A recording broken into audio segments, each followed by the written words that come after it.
If you want to get away from it all, Key West is the place. That's why Frederick J. Darrow was down here with me.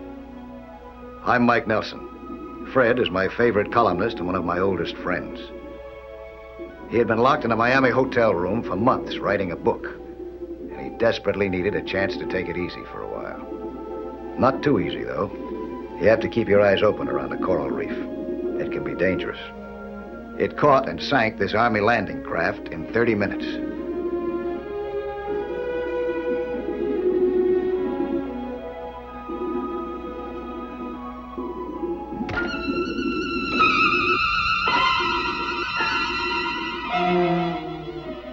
Now it cut right through Fred's suit and gashed his shoulder.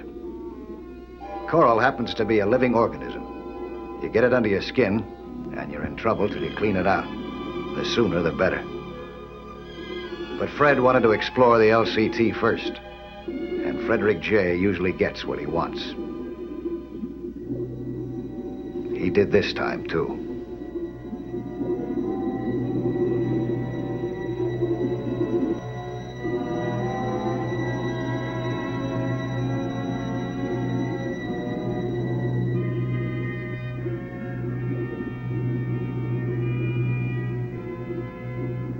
Father Neptune had really gone to work in this ship.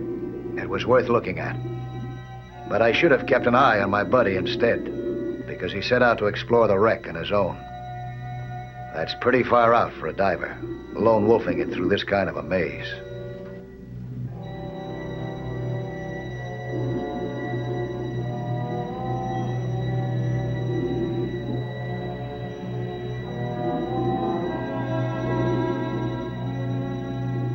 I took out after him fast, angry that he'd broken the #1 rule of diving safety and frightened about the possible consequences.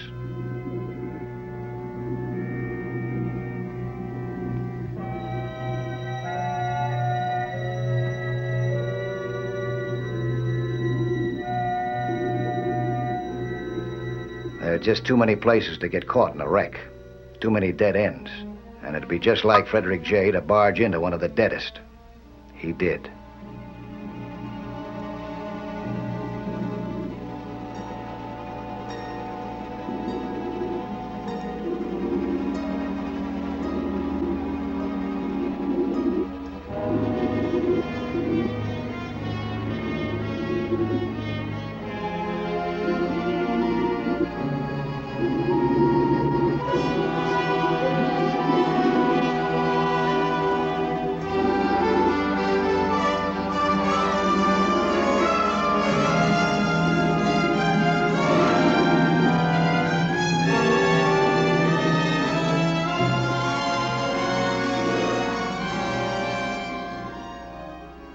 I couldn't figure out how he got so fouled up.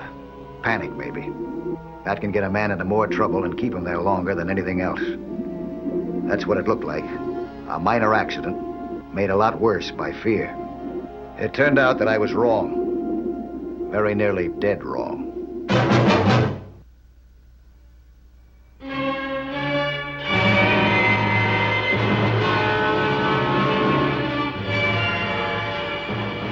Maybe Fred Darrow had covered too many wars. I don't know. But dancing with death down there didn't faze him. My one thought was to get him aboard and beat some sense in his head. Because if my favorite columnist kept on diving that way, it wouldn't be long before he stopped writing. Anything but spirit messages, that is. Welcome aboard, mates. Darling, what happened? Mike, what happened to his shoulder? Better ask him. I zigged against some coral when I should have zagged. It's nothing. If it doesn't get infected.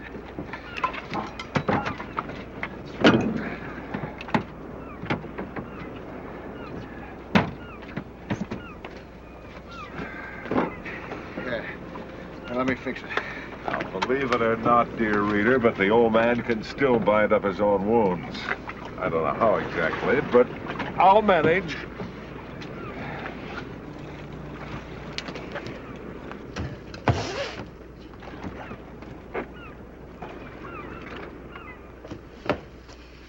Is that all that happened? Mike? Huh?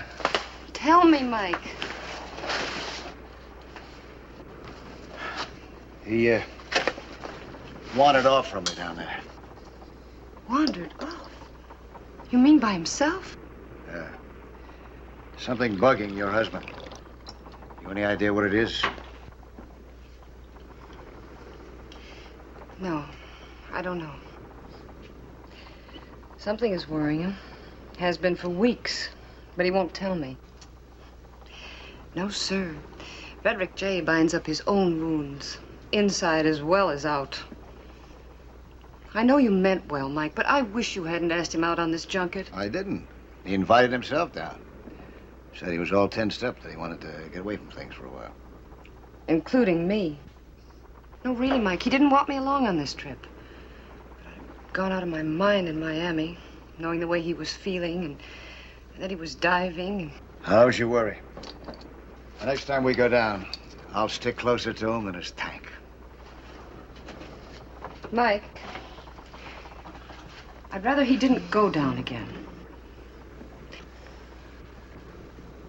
You think he's gonna buy that?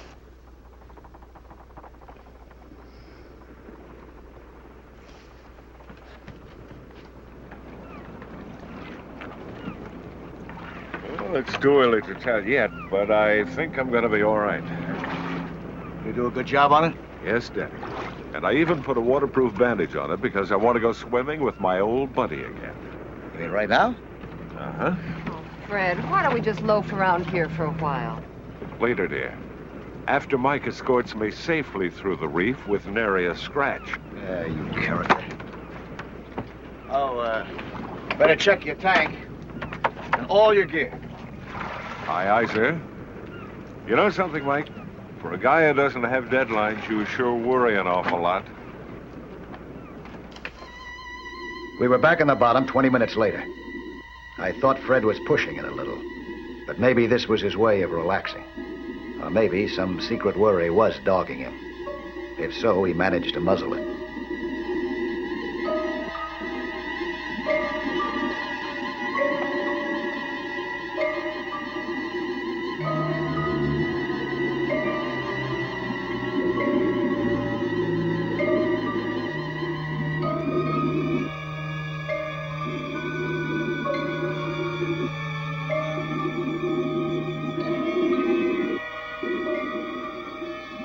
He acted like a man with only one interest, finding out as much as he could about the world underwater.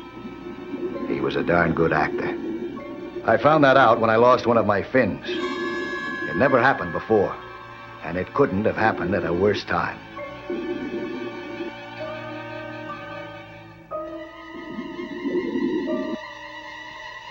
When I retrieved it, Fred was gone. I finally sighted him, disappearing around the reef. I made it to the same spot as fast as I could. When I got there, he had vanished completely.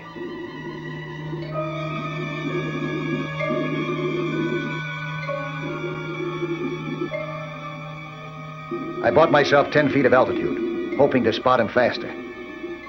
Not a trace. He was lost in the reef somewhere, but he might find his way out again any minute. My best bet was to watch and wait. I didn't know then that 100 miles away in Miami, the waiting time had ended for his doctor, John Gregory. Miss Davis, we're going to have to operate. That's certain now from this report. Can you get Mr. Darrell to come in this afternoon? Well, I'm sorry, Doctor. I thought you knew. Mr. Darrell's out of town. But I told him... Where? Well, Mrs. Darrell said they were going skin diving with Mr. Nelson. Off Key West, she thought, in his boat. Can you figure it out? The man gives advice to the country, to the world. It's good advice, based on a careful study of the facts. And when it comes to advising himself, Key West. Yes, sir. You call the Coast Guard. Ask him to contact that boat. Tell him to get Mr. Darrell ashore. Yes, Doctor. Tell him I'm chartering a plane. I'll be there in about an hour. But your house calls. I've got to make him understand what he's up against before he gets out of reach, mine or anyone else's. I couldn't wait any longer. I had to go into the reef after him.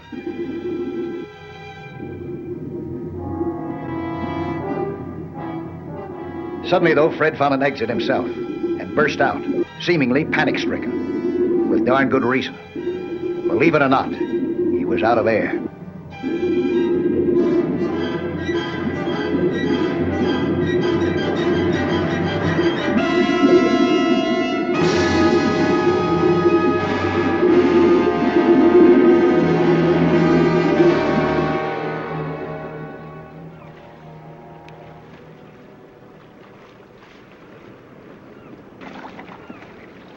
What happened?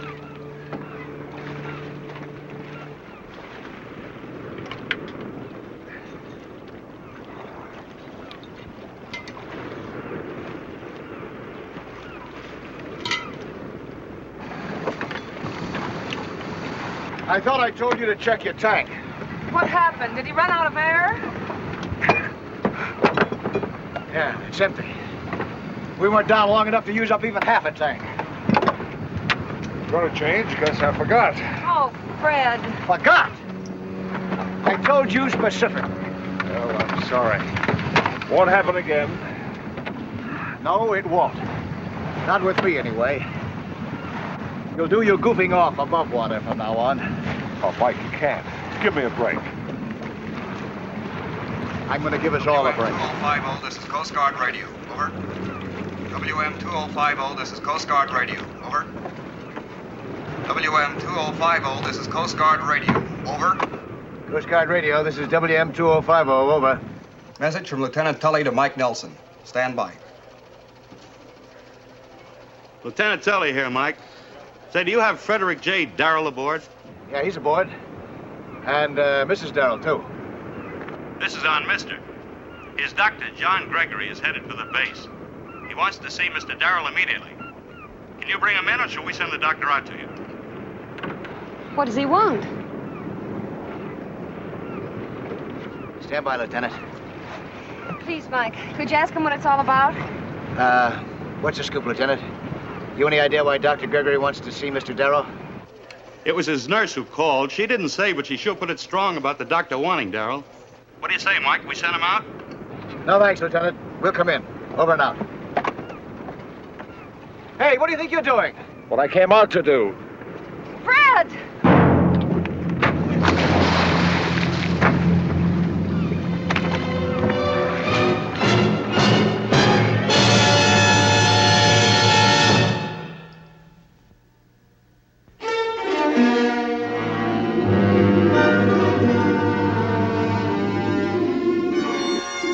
Fred knew what he was doing when he took off for downstairs. His wife didn't, and neither did I. I had my suspicions, though.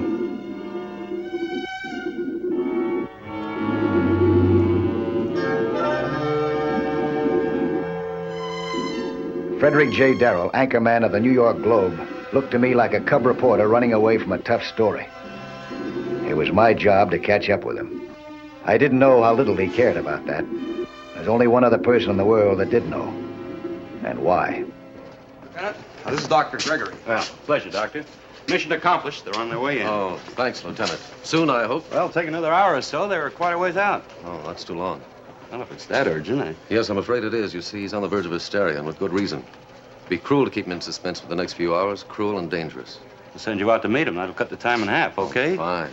Hope you're wrong about that dangerous bit. Mr. Darrell means a lot to all of us. Fred was gone. I couldn't find him anywhere.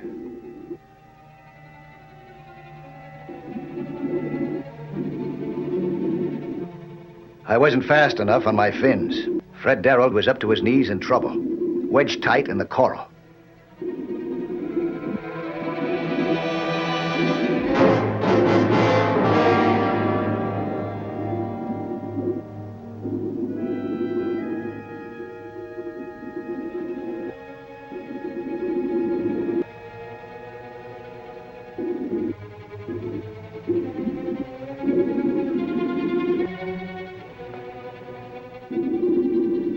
I couldn't free him. His air tanks blocked the way. I might be able to get him out, though, from the other side, if I could find a way in through the reef.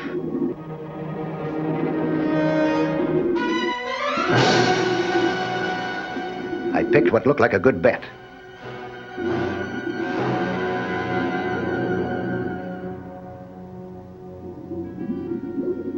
It wasn't.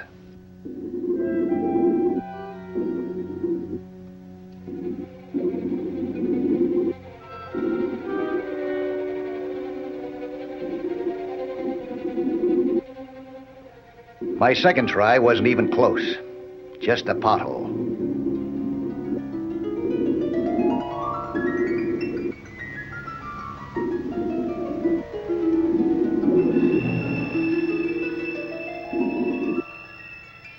This passageway had to be the right one.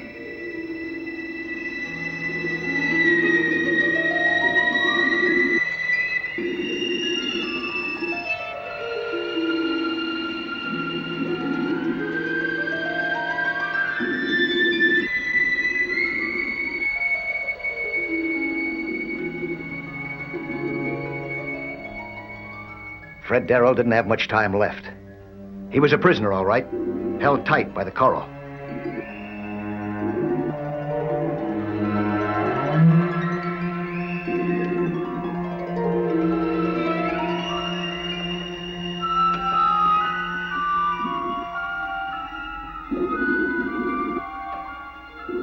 To get him free, I'd have to widen the cell door.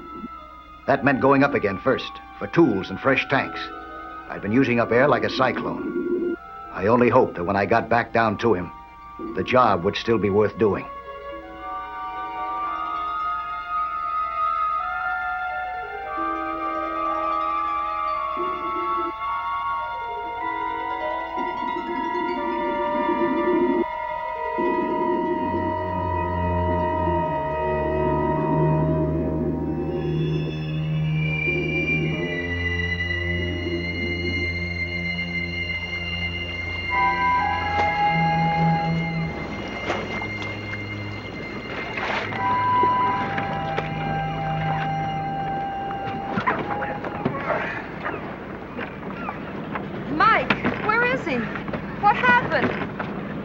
He got stuck in the coral. I gotta get some other tanks.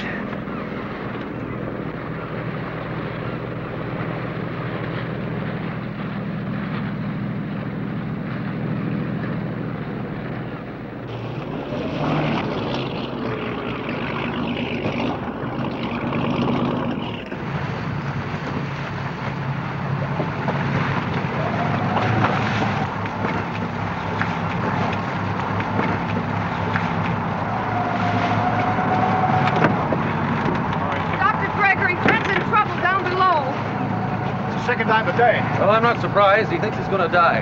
He wouldn't let me persuade him either way, not Frederick J. When it happens, he's wrong. I just got the report from the lab. He's got a tumor, that's all, and it's operable. Put that down here, will you? Yeah. Sign your name to it.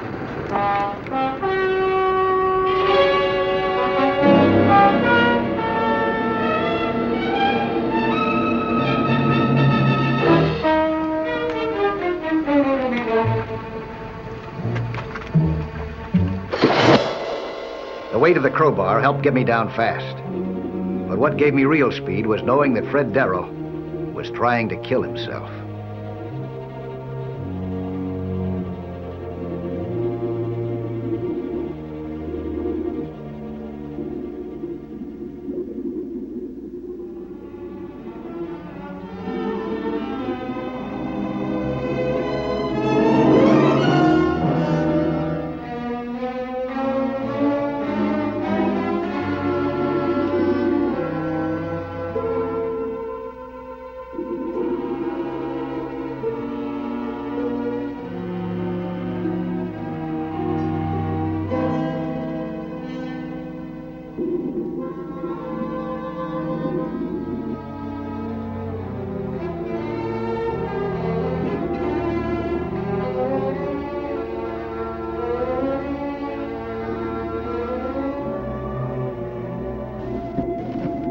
To rescue him, I'd have to do a fast selling job and get him to help me.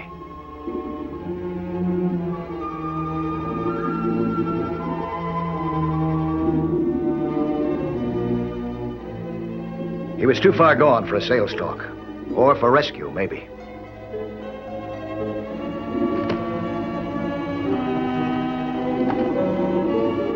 The crowbar wasn't much help. To get him out, I had to cut loose his tanks and leave them behind.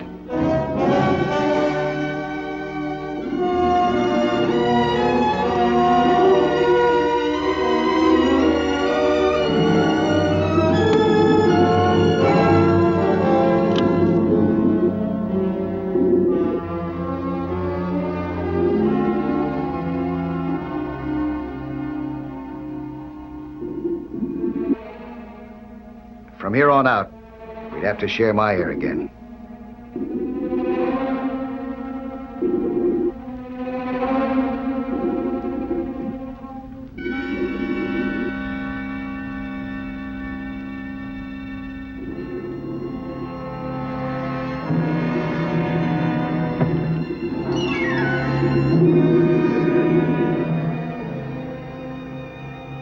The sharing worked fine till we got clear of the reef and started upstairs.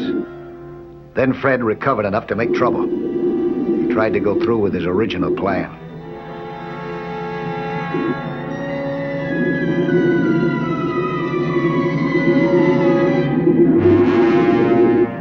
I didn't mean to let him get away with it, even if I had to get to the top myself without air.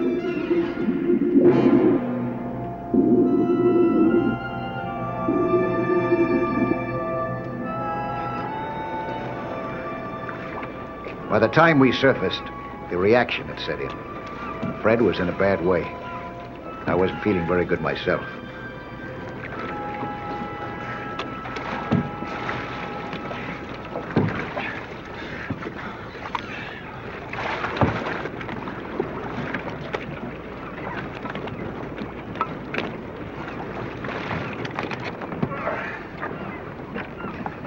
Fred!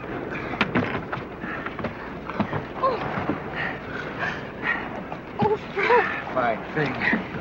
Trying to drown yourself, a guy like you. It's no use.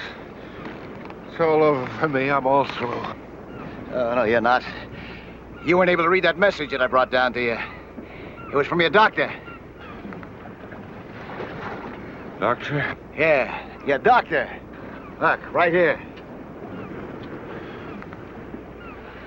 Greg. You stubborn character. Those last tests of yours were negative. Do you mean it?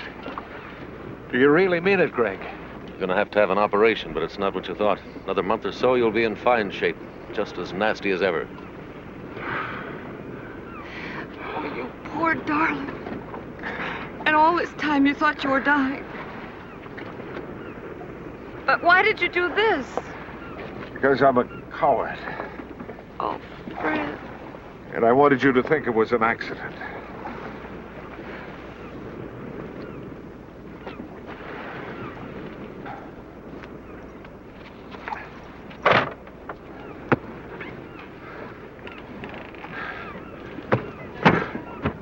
I don't know what to say, Mike. I didn't know what I was doing. Well, you were certainly bent on doing something. Yes, but to jeopardize your life, too. I don't know how to say thank you. Oh, don't try. I did it for my sake as well as yours. I wanted to keep on reading that column of yours every day.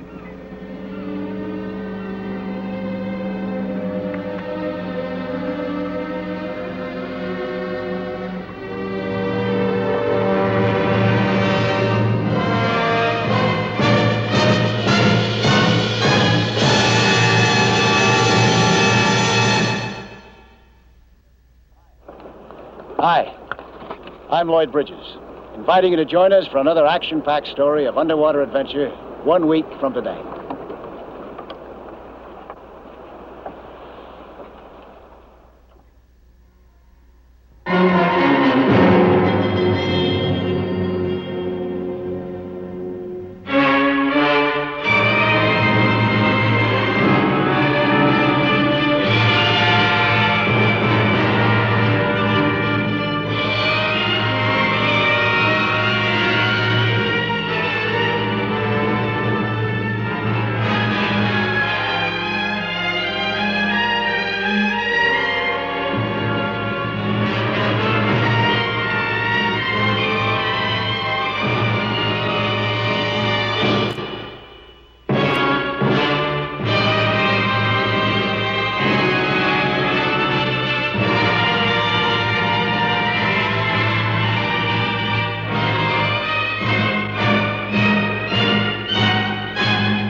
Early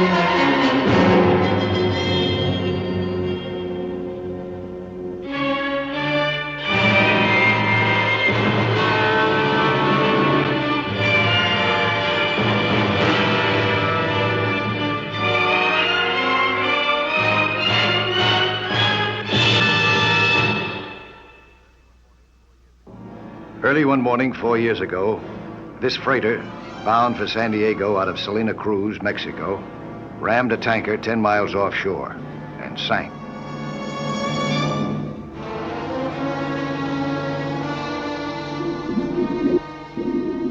That wasn't the end of the story, just the beginning. The freighter had gone down in deep water, but during the next few years, the tides carried her inshore to shallow water and smack into a well-traveled shipping lane. This made her a menace to merchant or naval vessels of any sizable draft.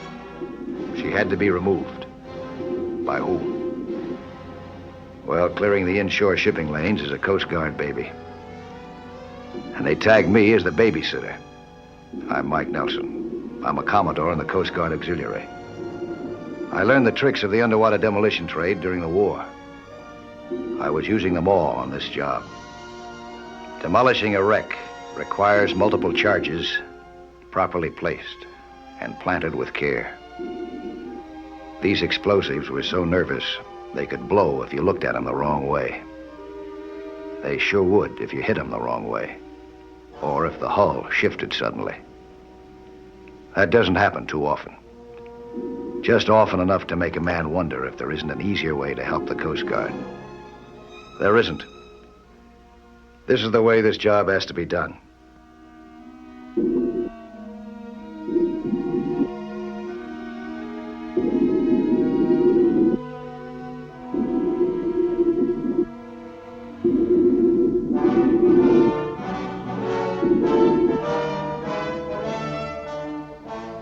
I'd been doing it now for 2 days, planning enough explosives to launch a spaceship, but I still wasn't finished.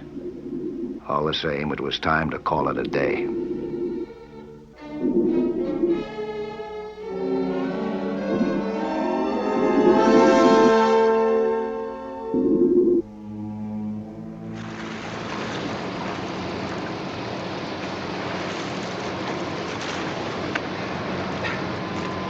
How you doing?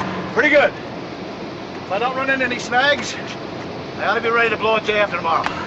Let's go home, huh? All right. All engines ahead started. Left full rudder.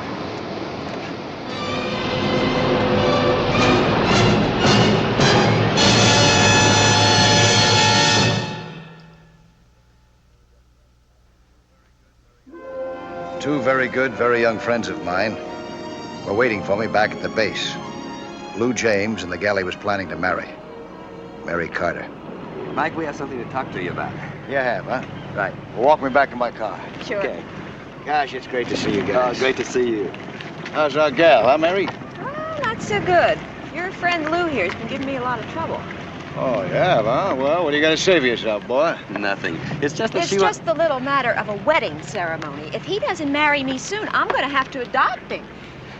Mike, I have exactly $28.75 in the bank, and she wants to get married. Your bank account didn't propose to me, dear. You did. Don't worry, Angel. If this deal works out, everything will be just the way you want. What deal? Oh, is that what you want to talk to me about? It's this wreck you're working on.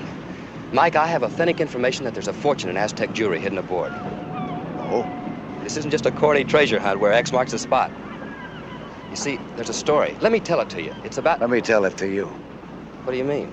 The name of the ship was the Helen Sea, a freighter that was operating out of Mexico.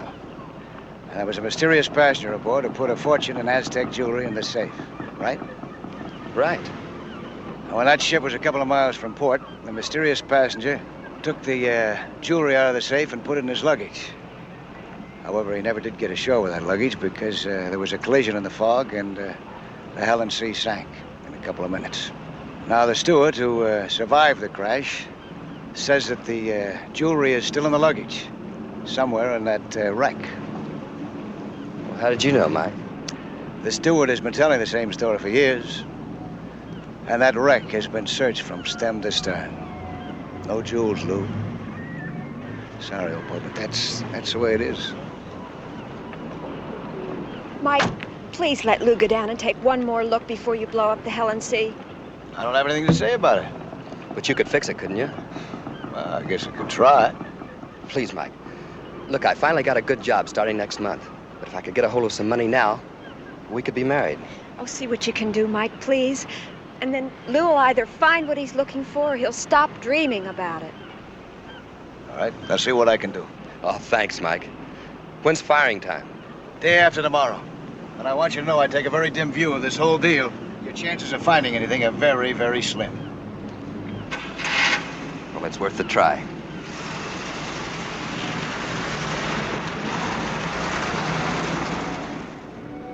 I didn't have much trouble arranging things with Commander Brady. We took Lou out on the cutter next morning, and the commander gave him permission to search to his heart's content, as long as he didn't interfere with my planting the rest of the charges.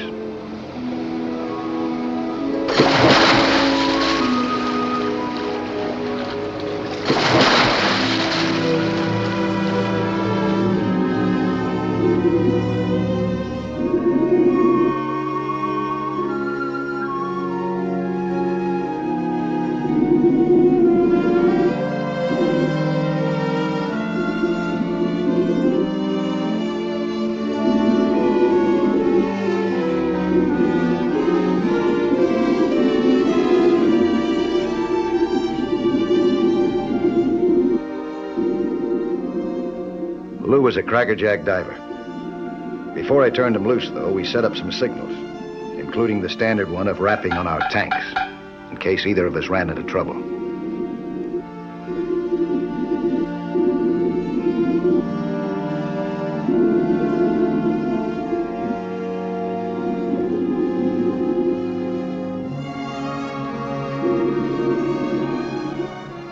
Lou headed for the interior of the ship to begin his search.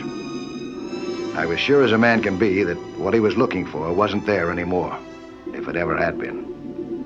But I learned long ago that there's no use arguing with a man in love.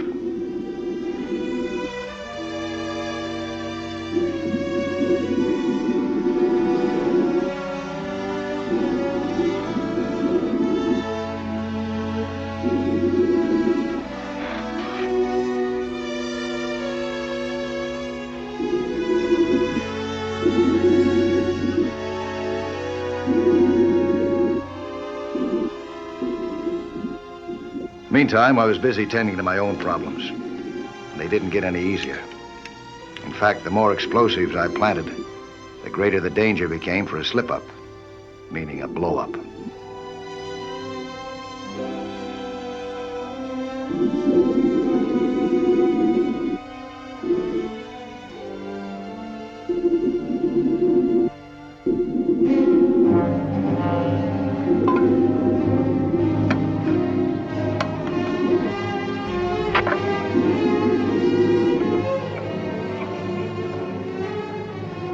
That was that. I'd finished the next to the last stage of my job, and I headed into the interior of the ship to collect Lou. I was all set now, except to connect the fuse wires from the charges to the detonator. I'd do that first thing in the morning.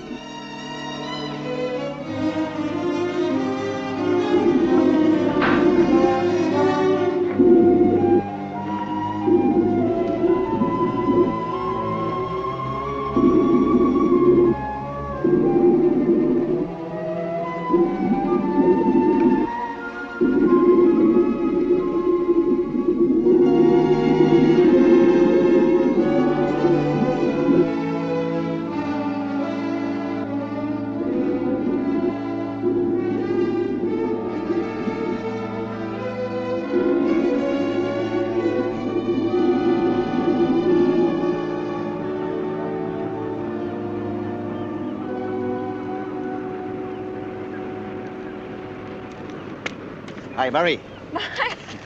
Where's Lou? He'll be along in a minute. Nice guy you got here. No, it's Dad's. He didn't find anything, did he? No, it's kind of rough on him, too. You be gentle with him now, huh? Oh, look, Mike. I expect to go along with Lou for the rest of my life. Bound to be some rough times. There he is. Well, I'll see you two, huh? So long.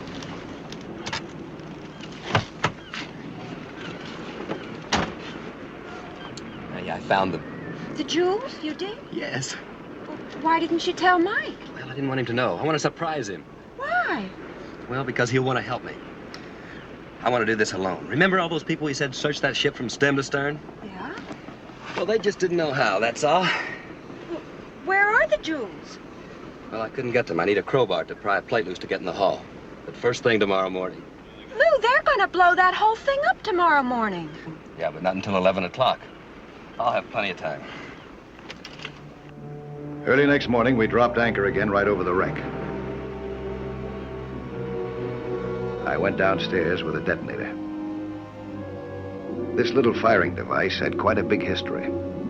It was developed during World War II. Allied frogmen used it to destroy enemy ships in their own harbors and enemy submarines in their concrete pens. We called it Mother Hen. It was as sure as taxes and a lot more deadly. Once she was set, she couldn't be turned off or disconnected without setting off the explosives that she was supposed to. I ran my fuses out from the charges and tied them off at Mother Hen's terminals.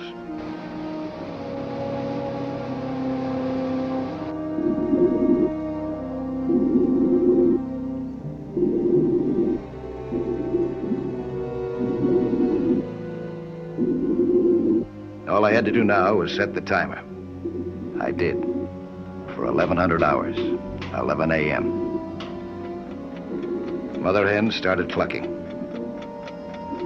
Nothing, absolutely nothing would stop her until she went boom. Exactly 59 minutes and 30 seconds from now.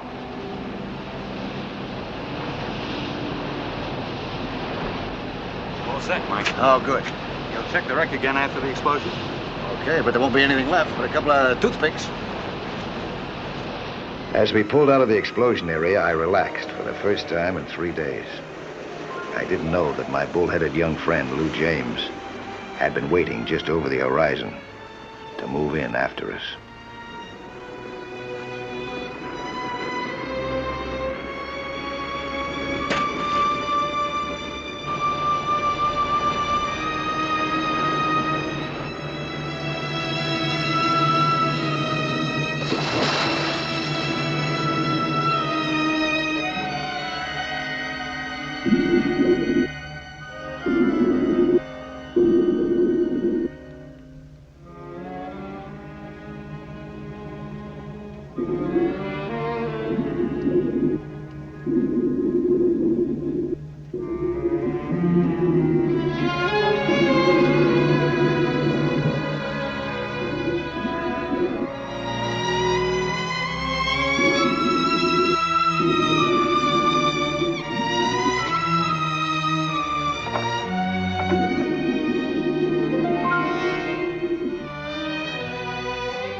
With 45 minutes to go till firing time, the Coast Guard maintained a vigilant patrol of the explosion area. The helicopter spotted Lou's motorboat promptly.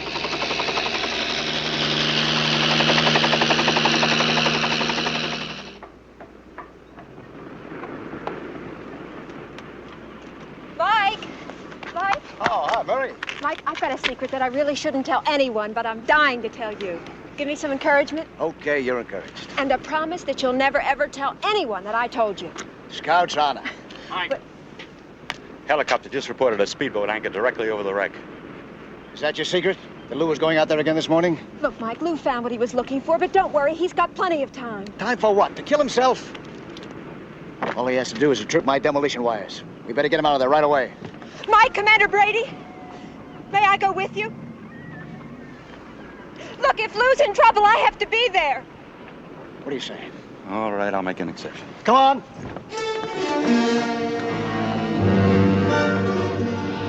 31 minutes from now, Mother Hen would set off an underwater explosion that would crush the life out of every living thing within a radius of 200 yards. That wasn't the worst of it. Nothing under the sun or above it could stop Mother Hen. To tamper with the charges in any way, or to try to cut the wires, would trigger the explosion right then and there. You keep your chin up.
I expected to be able to pry up the steel plate, which had slipped down on him and trapped him pretty easily. But the crowbar that had got him into this mess wasn't any help getting him out.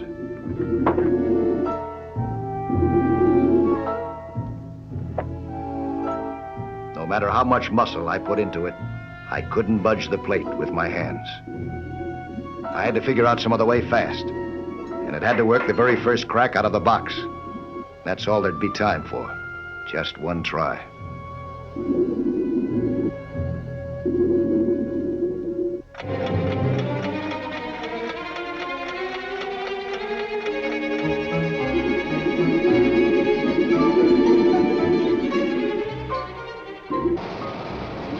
Yes, Mike? Where's Lou? Is he hurt, Mike? Give me a hydraulic jack. What happened to him? Tell me. He's trapped behind a steel plate. I'll get him out with that jack. Mike! Don't worry now, Mary. I'll get him out. Here it is, Mike. You better get out of here, Bill. Tell that chopper to stand by ready to pick us up when we surface, huh? And don't stay down more than 10 minutes. That'll give you 2 minutes leeway.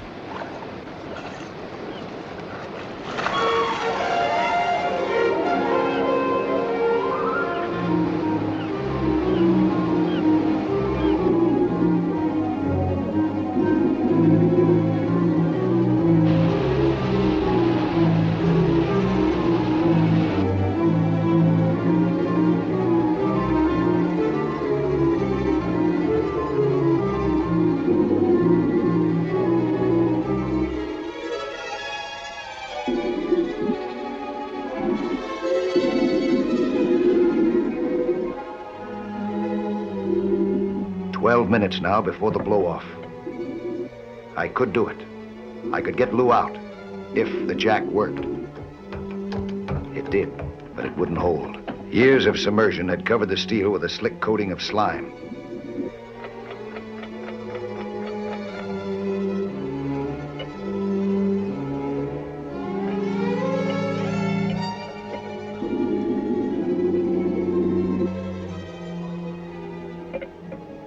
I tried again. No good. And Mother Hen kept clucking away. There had to be some way to give that jack a solid footing. Something to give it firm footing. I was wearing it. One of my swim fins. That should give me the traction I needed.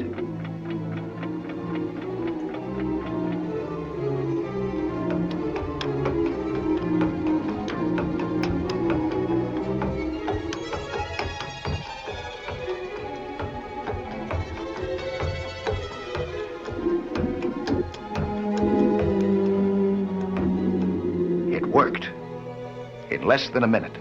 The plate had been pried up enough for Lou to get clear.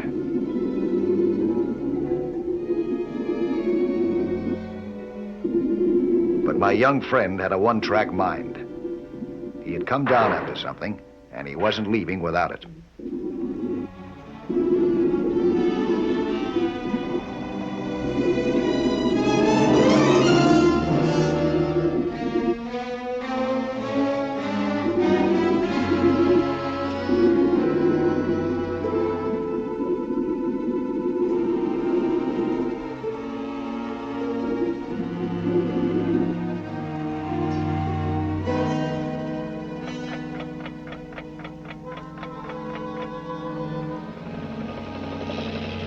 Commander Brady had pulled his ship out of the danger area.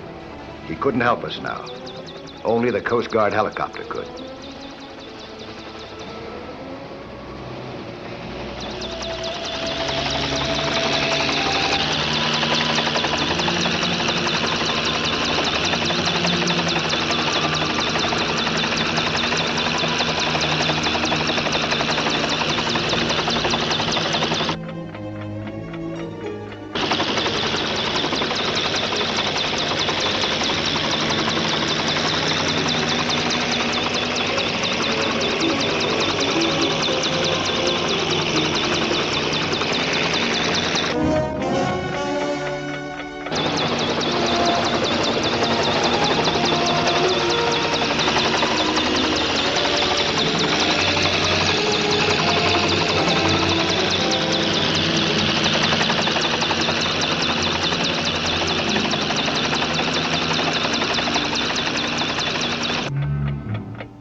Thanks to Mike, I am. Thank you, Mike. Ah, forget it. Yeah, now you can open up that sunken treasure of yours. You wouldn't do it until you got here. Oh. Here, use this. Thanks. Say, cut that a little fine, didn't you? I sure appreciate what you did. So do we.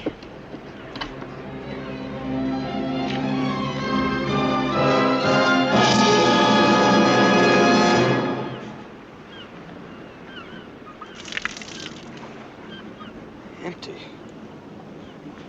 Empty. Don't let it get you down now, boy. Just think what would have happened if that box had been full of jewels, huh? You'd have been a millionaire. You'd have been deprived of the pleasure of working for a living. It's not funny, Mike. We'll have to wait for months to be married now. How much money did you say you had in the bank? $28.75. Well, that's enough for a marriage license. And a one-day honeymoon. Isn't it, Mary? It sure is, Mike.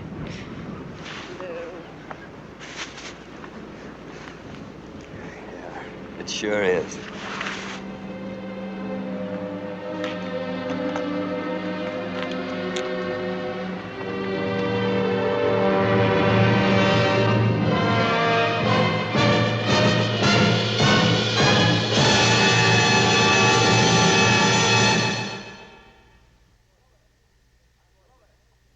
Hello there.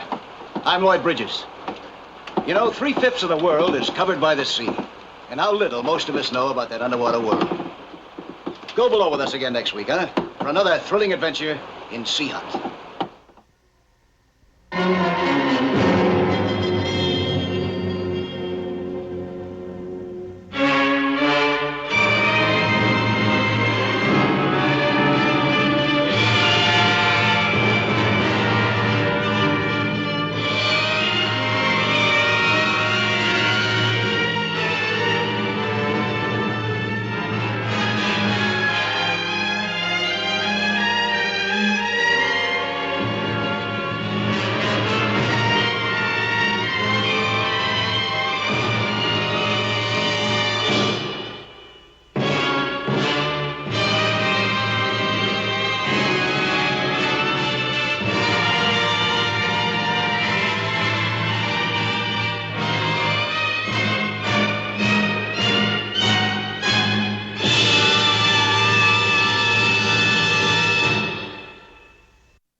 A famous oceanographer and I were testing a new type of sonar device on my boat. Mike? Huh? Take a look at this. What do you think you got? I don't know. Dolphins, maybe? Yeah. Yeah, sharks. Could be. I think I'll go down and take a look for myself in person. Find out just how accurate this gizmo really is, okay? Right. The blips on our sonar device couldn't have been made by dolphins or sharks. They didn't make a humming noise like this. The hum grew steadily louder.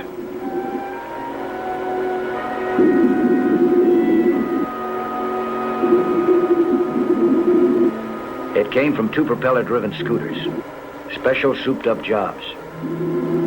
The divers were something special, too. Illegal, maybe. They were traveling in restricted waters, close to the shipping lanes leading into the harbor.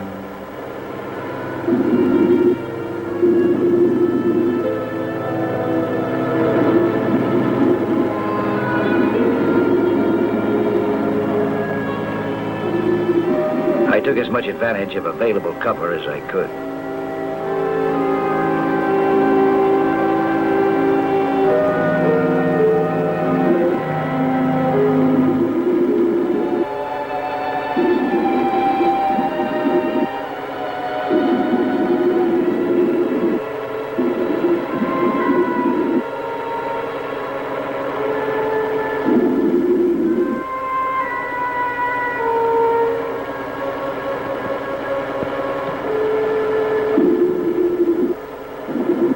Almost certain that they were looking for something. Now they'd found it. A marker buoy, leading down to a wooden crate on the harbor bottom.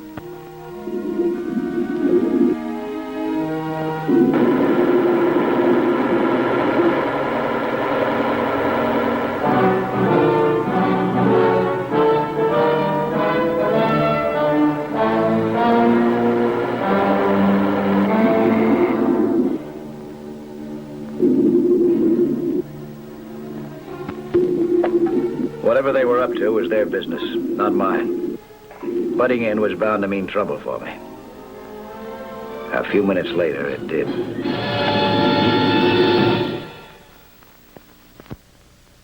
Two divers worked away at freeing the crate from the weights that held it to the bottom.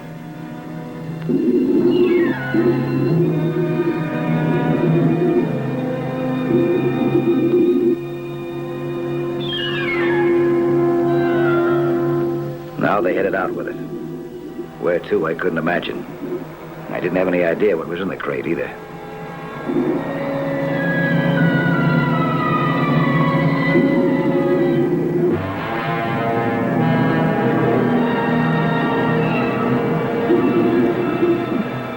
Now, there was only one way to find out, but it was a little risky. One of the divers had a spear gun mounted on his scooter.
Being risky.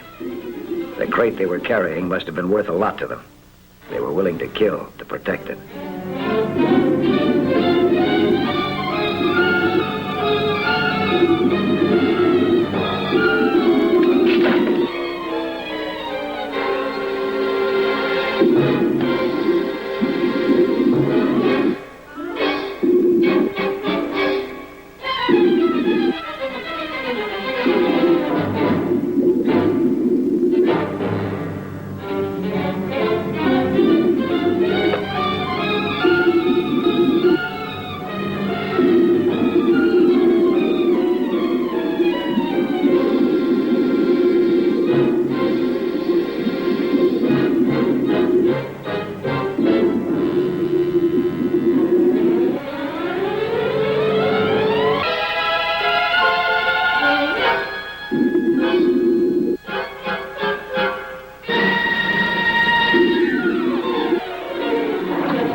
Finally made it to the surface, I looked around for my boat.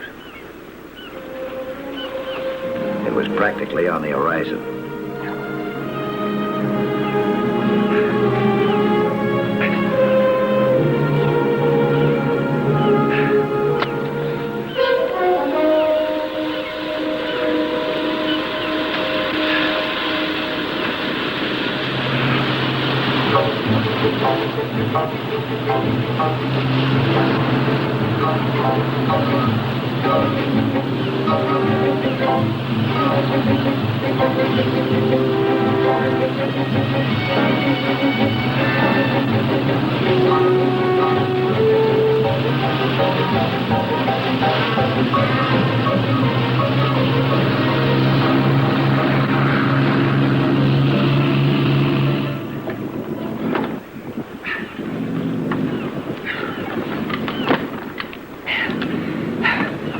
Give me my spare tank, will you? What are you talking about, Mike? Using the spare tank, that one over there hasn't got any air in it. Okay. Then I'll fill it. Hey, wait a minute. What's going on, Mike? What are you doing? I'm going back down. Why? What happened down there? Those blips turned out to be a couple of divers. They jumped me, tried to kill me. What? Yeah. Look, Mike, by the time you get that thing filled, they'll be gone. Okay, and we'll follow by sonar.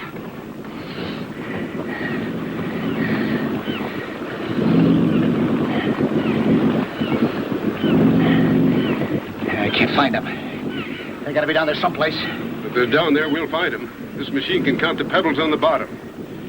Listen, Mike, you take the wheel. Steer a zigzag course. I'll watch the screen, all right? Good idea, good idea.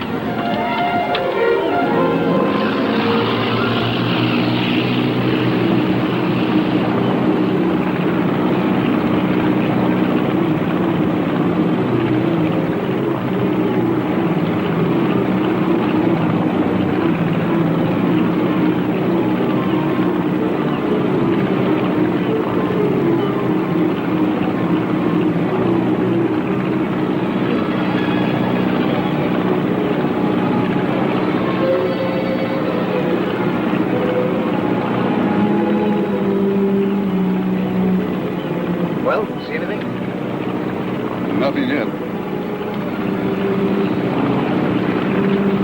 Those divers that jumped you down there, what do you think they were up to? I don't know. That box they picked up was marked with a buoy. Whatever was in it, they were willing to kill for it. Treasure hunters, maybe? Who knows?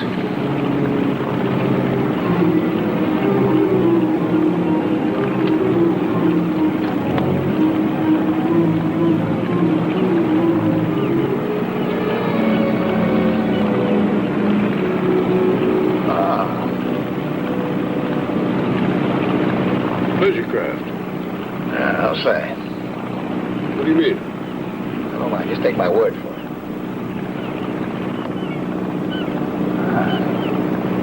Looks like they want company. First thing you know, they'll be swimming over here. Stop waving and fish. Oh, how do you work these things? I've never seen one in my life. You'll be an expert before we finish.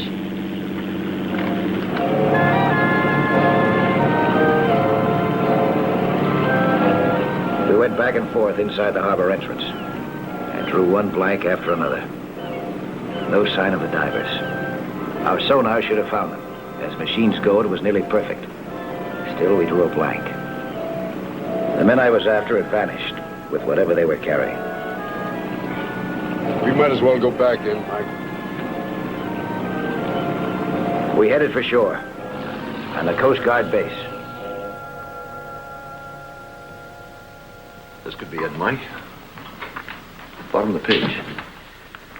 Oh, yeah. Narcotics Bureau reports influx of heroin. Local market flooded. Boy, you bet that could be it. You said they picked up the crate at the outskirts of the harbor. Probably was dropped by a freighter inbound from the Far East. So when customs checked the ship, she'd be clean. Now, where'd those divers disappear to? That's what I want to know. I'd like to find out. Not as much as I would. You know, if they are smuggling dope, they'll play a lot rougher than they have already, Mike. That's for sure. You gonna give me a little protection? You bet. Oh, thanks, man. I'll keep in touch, huh?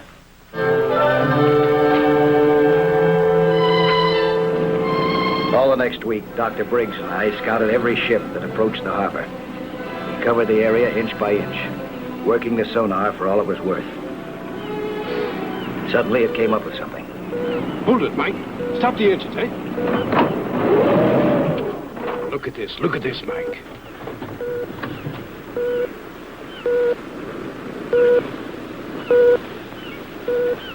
Uh-huh. What do you think? I think I'll go down and take a look at it. Give me my scooter, huh?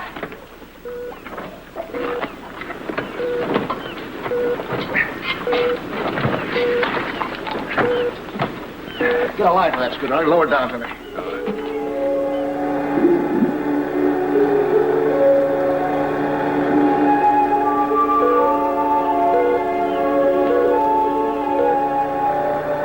The sonar had reflected a moving object, all right, but it wasn't a diver.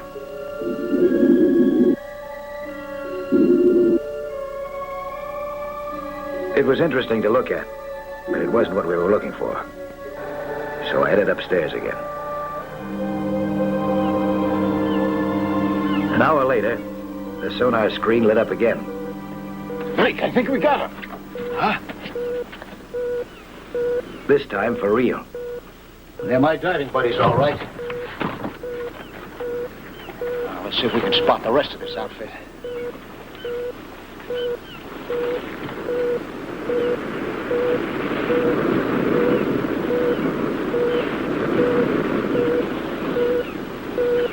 That's it, I think. Take a look.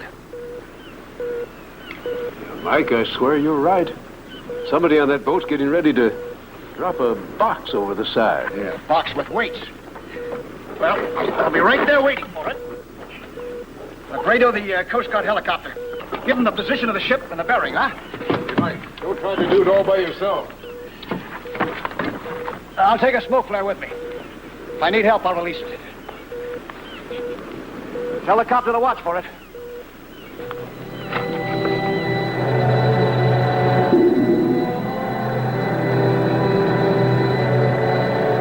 If the divers were using their scooters again, I'd be on equal terms with them now. According to our sonar device, I was following the same path they'd taken. All the same, I couldn't spot them. Perhaps I'd have better luck farther down. There they were. They were traveling in tandem again. They had beaten my ears off last time, and it was just plain foolish to think I could do any better now. But I was sure going to try.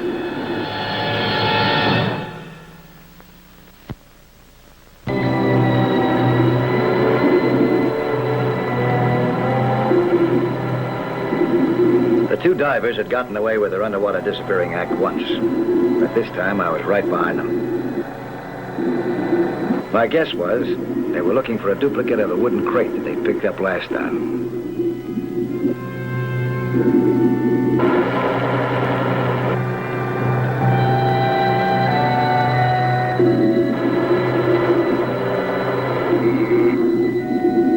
They found what they were looking for. If it did contain narcotics, as Commander Kelly thought, then they'd stop at nothing to deliver it. No wonder. A crate this size could contain illegal drugs worth $500,000. Where and how were they going to deliver it?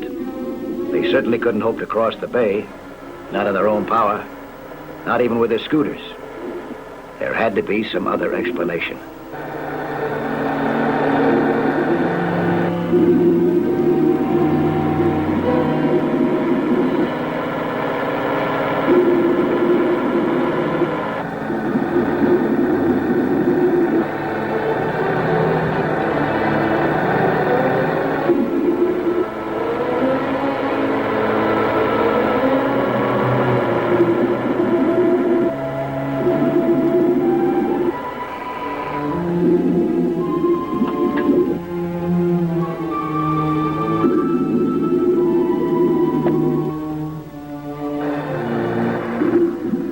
There it was, an underwater sled, held down to the harbor bottom by an anchor, with a tow line reaching up to the surface. That had to mean a boat upstairs to haul them across the bay. Once that sled started moving, they'd be gone for good with their cargo. I had to make a move, right now.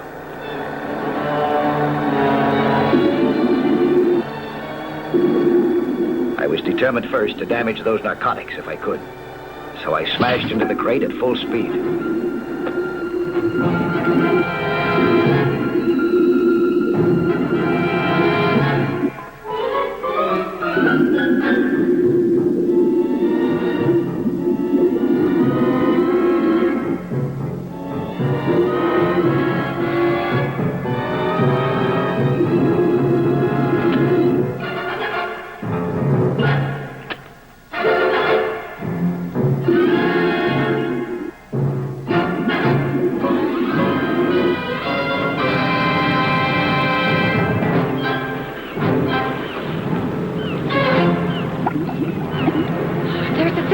Start her up.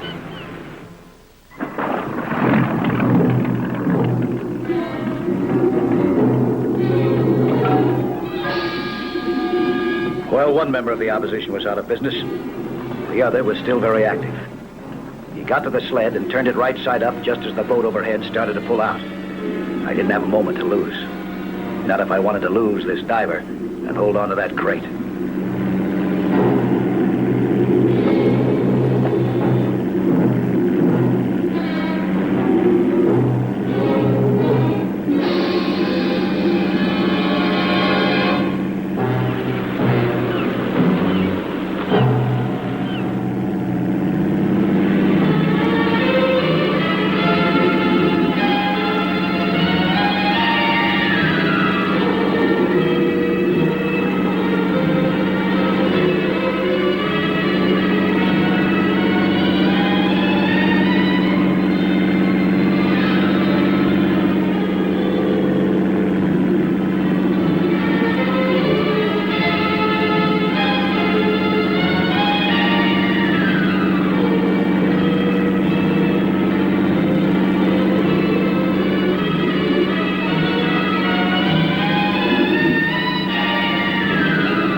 Time to call the Coast Guard.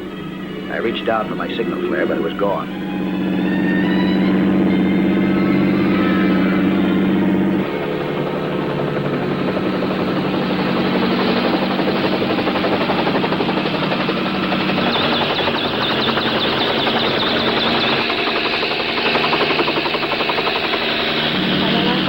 Whirlybird up there. What if he gets wise? Wave to him. Look innocent. Don't I always?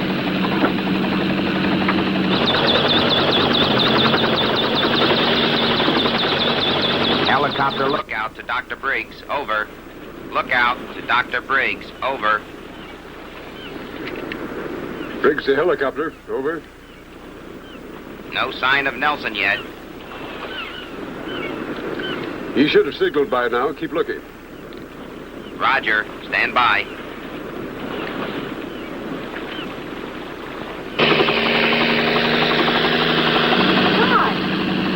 Got him made. I heard this load is 4 times bigger than last time. I'm going to ask Mr. Hart for more money.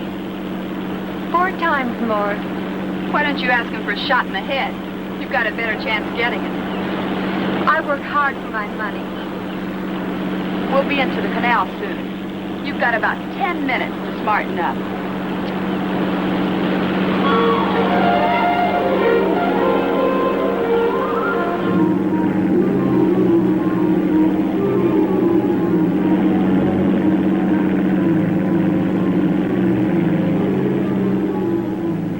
wanted to find out who this package was addressed to, I'd have to help deliver it myself.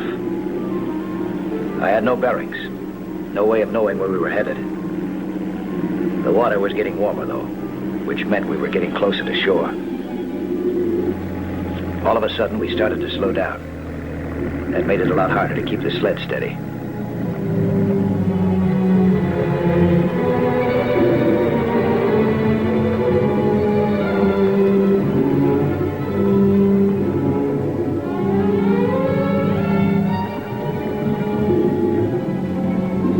I wasn't sure, but I sensed that we were in some kind of a channel now.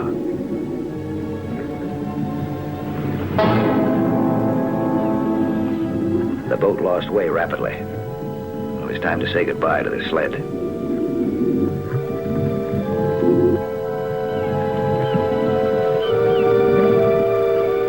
I watched the boat pull into a dock. I decided to swim past it, and then when I reached a good vantage point, come up and see what I could see. Hi, it went perfect, Mr. Hart. Where are those divers? Pull that line in. Something's wrong.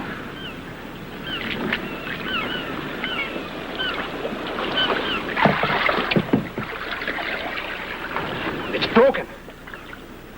The stuff has leaked all over. A perfect job, huh? Where are the divers?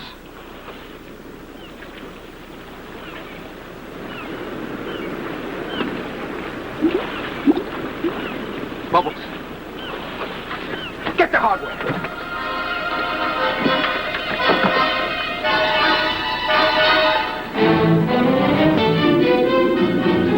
I felt reasonably sure that it would be safe now to risk an eyewitness view of these characters.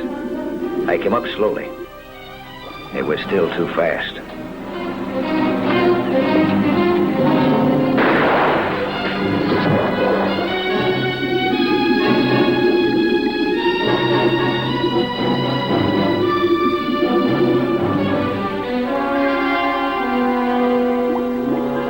The rifle bullet had done plenty of damage, even though I hadn't been hit. It had ripped a hole right through my air hose. All I had going for me now was the air in my lungs.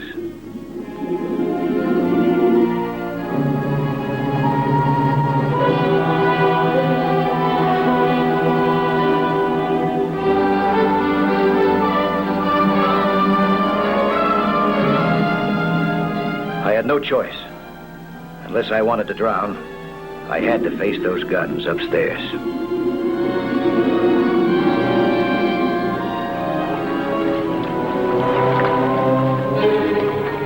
All right, drop them.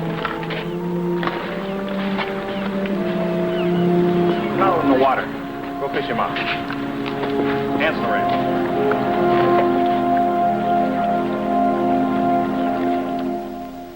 You promised me protection, Commander. And you sure delivered. Just when I needed it. How'd you manage that, anyway? Easy as falling off a log. Our helicopters told the police your direction, probable destination, even your estimated time of arrival. How? Seems you left a trail in the water.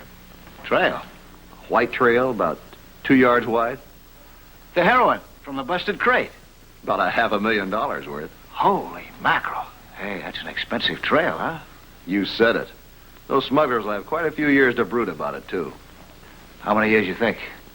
About 15. Maybe by that time we'll have this narcotics problem licked. You really think so?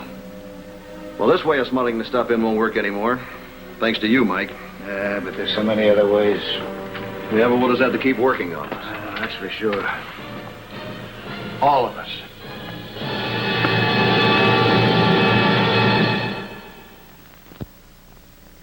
Hello there. I'm Lloyd Bridges. Skin diving is fun and adventure for young and old, but it can be dangerous. So know the sport well and don't take any chances. Be with you next week for another exciting sea hunt.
underwater emergency. 2 words every diver dreads to hear. My name's Mike Nelson. I'm a professional diver. I'm also a Commodore in the Coast Guard Auxiliary, meaning that I'm subject to call for emergency duty. That's why I was pouring on the coal now. 10 minutes earlier, the Coast Guard reached me at a salvage job I was working, just south of San Diego. They trapped me because I was the boat closest to this particular emergency.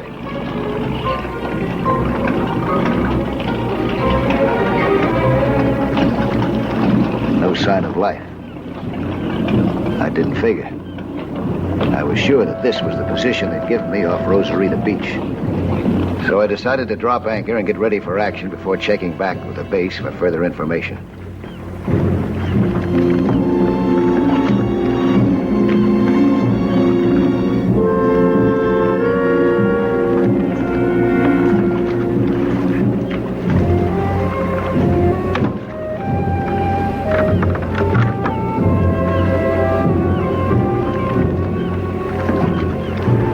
Bubbles in the water could mean that the information I wanted was on its way up to me.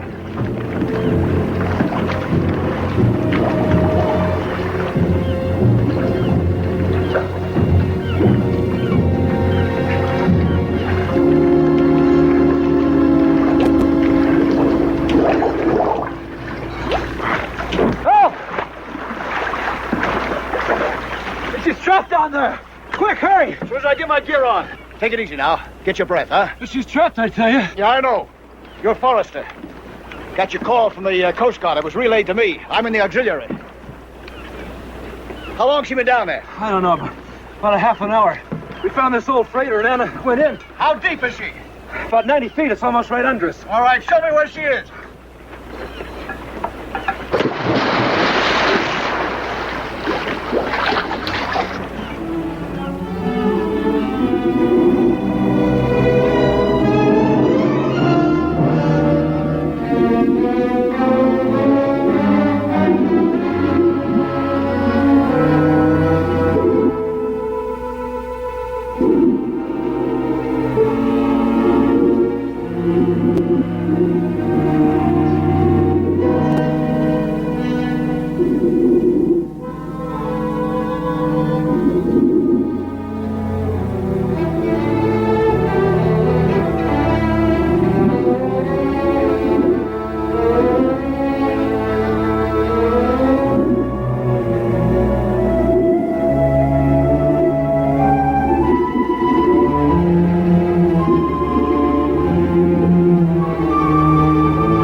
As near as I could figure, Forrester and the girl had been exploring the compartments inside the cargo hold. The hull must have shifted, and the steel wall of the compartment had mashed down on her leg. I didn't have to be a doctor to see that she was in great pain. The steel plate was pinching her leg cruelly and cutting off the circulation below the pressure point. All the same, she was fighting hard and well to control her fears.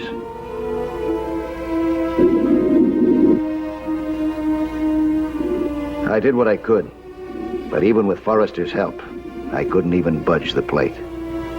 She had been trapped a long time now, and the strain affected her judgment. She didn't understand when I asked her about her air supply. I got through to her finally, though. She told me that she only had a few minutes left.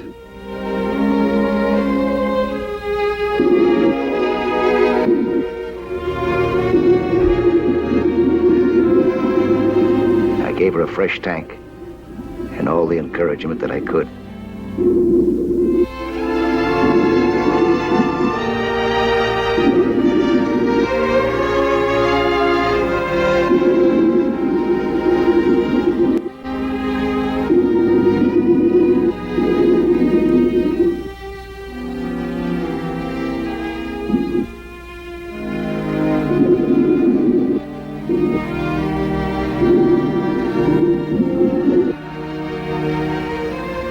I sure hated to leave her down there alone, trapped, helpless. But I needed some specific information from Bob Forrester. Medical information.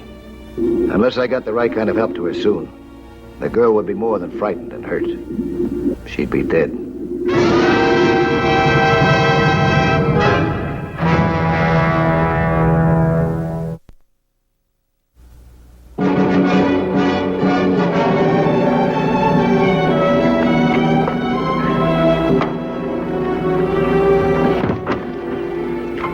With a girl trapped in 90 feet of water, there was no time for recriminations or regrets.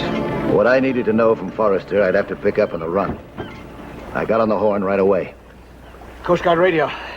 This is WM2050. Over. Coast Guard radio. This is WM2050. Over. WM2050. This is Coast Guard radio. Over. This is Mike Nelson. Reporting on that emergency off Rosarita Beach. A girl scuba diver trapped in the sunken freighter. Trapped? Yeah. The hull must have shifted. A buccal plate snapped shut on her leg. What assistance do you need? A doctor, fast, by plane. A surgeon that knows how to use a tank. Just a minute. What's her blood type? Do you know by any chance? Yeah, we gave blood together. It's, Hurry up. Type O, RH negative. Blood type O, RH negative. Repeat, type O, RH negative. Now, time's very important. Get that doctor here as fast as you can, huh? He may have to amputate. Roger, roger. Nelson, you said amputate. You didn't mean that. Swelling in that leg is bound to increase. Those plates aren't going to give. Well, listen, you can't amputate. She your wife? She's everything in the world to me. She has been since we met 4 years ago on Broadway. Broadway? In a musical. I was a choreographer, the dance director. And she's a dancer? Yes. A great dancer. Anna Buonanova. Anna Buonanova? You've seen her? Oh, yeah. Yeah, last time was about a year ago in the Hollywood Bowl. Boy, she is great. She's the greatest. So you see, you can't just snap your fingers and say, well, then we'll cut off her leg. Well, unfortunately, that doesn't change things. Her leg is still pinned down by quarter-inch steel. Listen, if she has to lose her leg, that's better than losing her life, isn't it? But her legs are her life.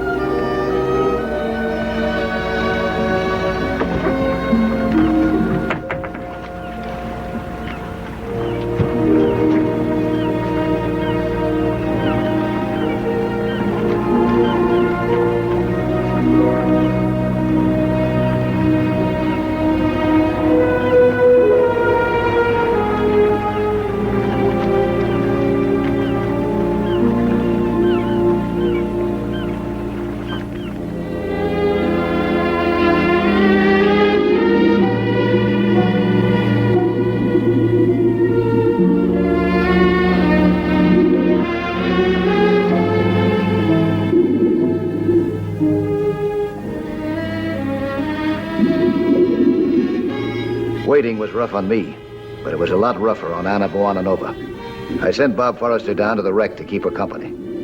He'd be able to tell her at least that some kind of help was on the way.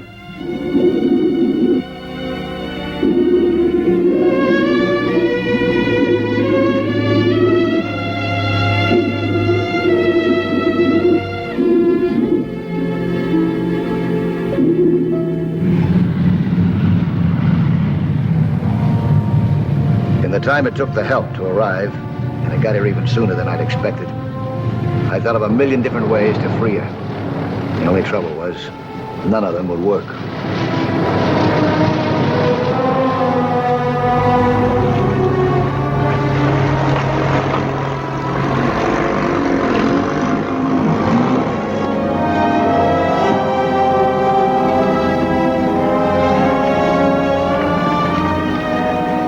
The Coast Guard sent a good man, Commander Frank Martin of the United States Public Health Service.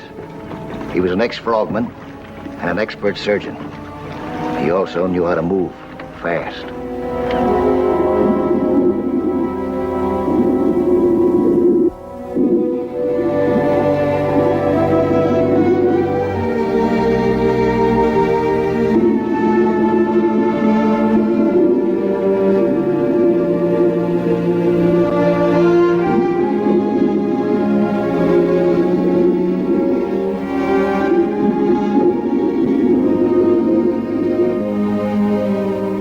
could see that she was weakening, and the pain was getting worse. Commander Martin told me later that her pulse was surprisingly steady, considering what she'd been through this past hour.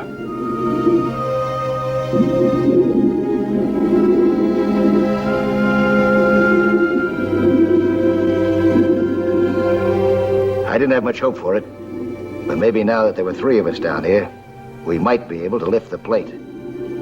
Commander Martin okayed making the try.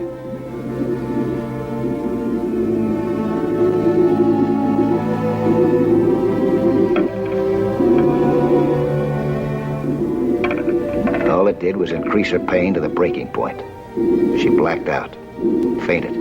Underwater, that's dangerous. Fatal sometimes.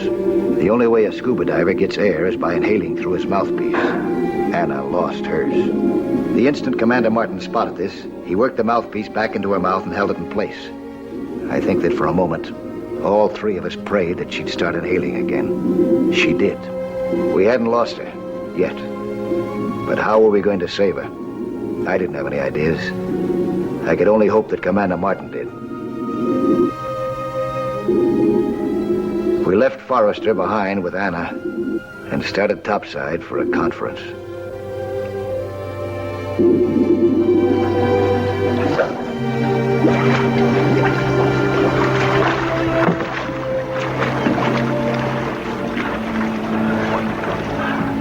Well, what do you say, Doc? Oh, it looks bad. Virtual stoppage of blood below the knee. Tissues are starving.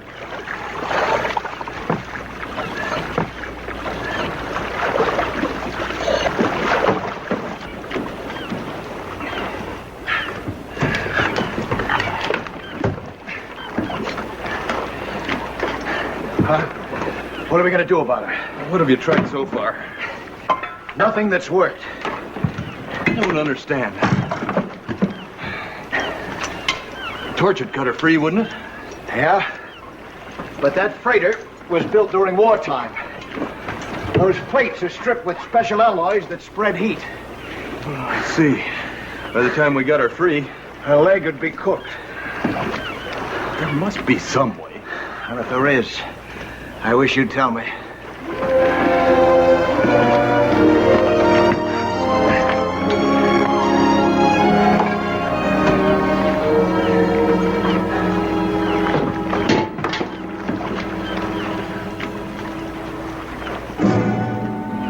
There's no other way, huh? Pain, exposure, underwater too long?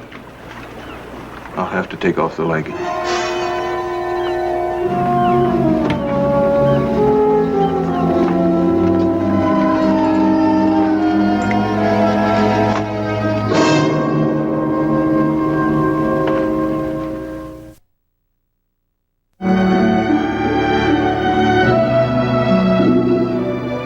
Anna Buonanova, prima ballerina, 90 feet underwater.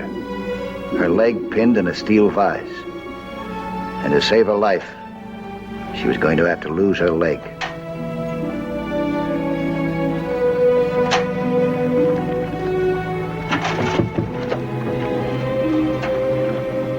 Why are you going to all that trouble? You don't have to sterilize anything, just go down and hack it off. Now, take it easy, Mike. I do have to do this. These instruments have to be sterile before I go down, no matter what bacteria they may pick up in the water. Never forget the way she danced. Beautiful technique. You were never aware of it. Everything she did was so simple, so warm. Never be another dancer like her. And we can't do a single thing to save her leg. No, but we might save her life.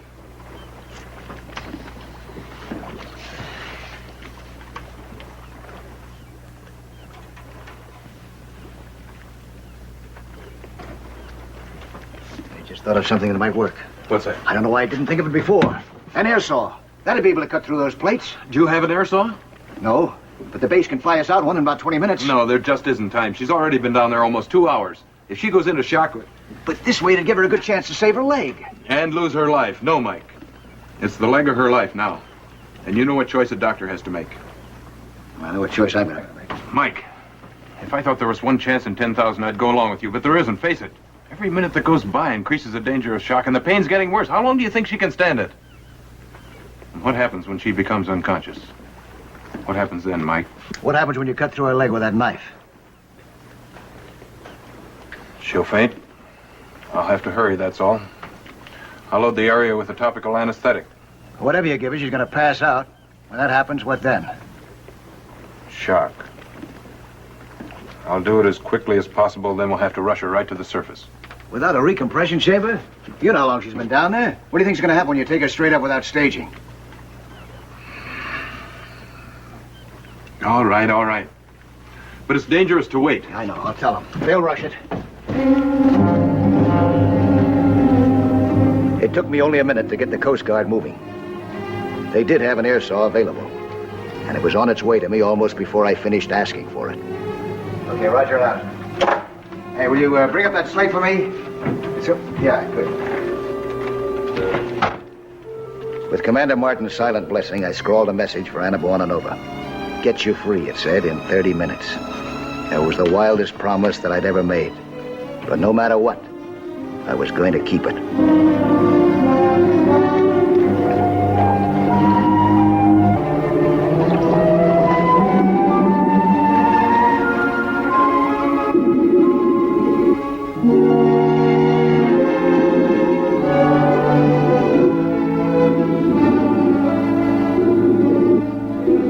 It was asking a lot, but if she could hold out for just a little while longer, there was a chance, a tiny chance, that the world might see her dance again. I showed her the slate with its crazy promise.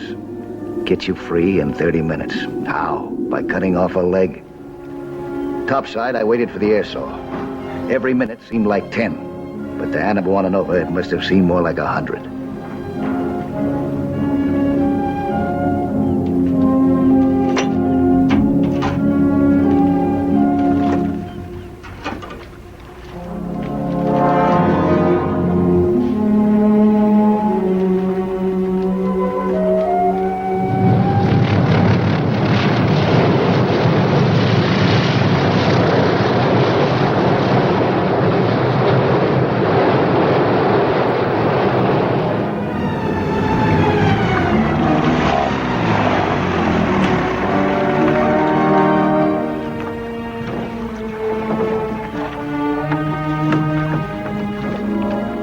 The air saw arrived 20 minutes after my radio request. Commander Martin and I were on our way with it in something like 20 seconds.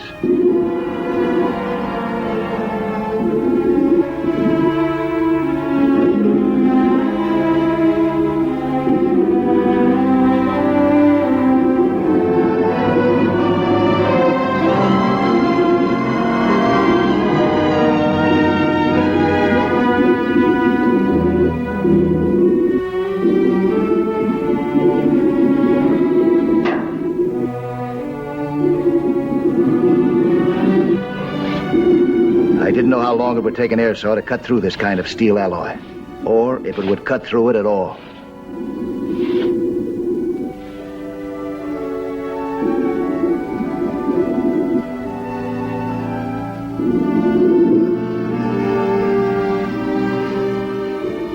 Despite her amazing vitality, Anna had been underwater so long that she was nearing unconsciousness again. Commander Martin administered a stimulant.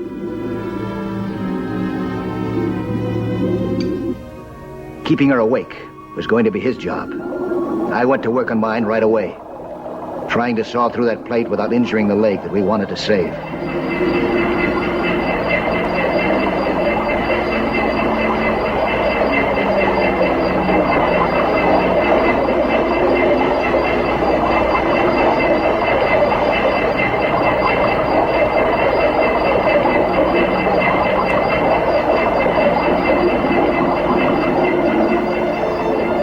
When I was halfway through, Commander Martin signaled me to stop until he rigged a tourniquet for the leg.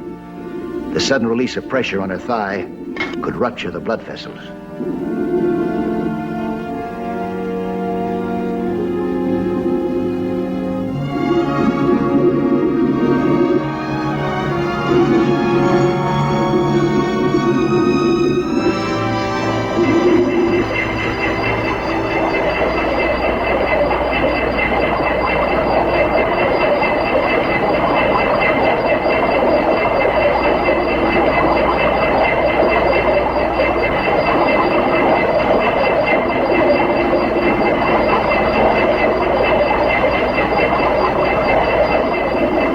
stimulant was starting to wear off, and Commander Martin had nothing else down here to give her.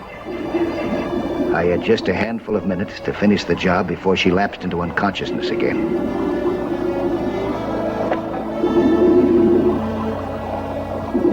Before I made the final cut, I stopped to take my bearings. This shocked her awake again. She was sure that something new had gone wrong. I was too busy to reassure her. I let the saw do the talking for me.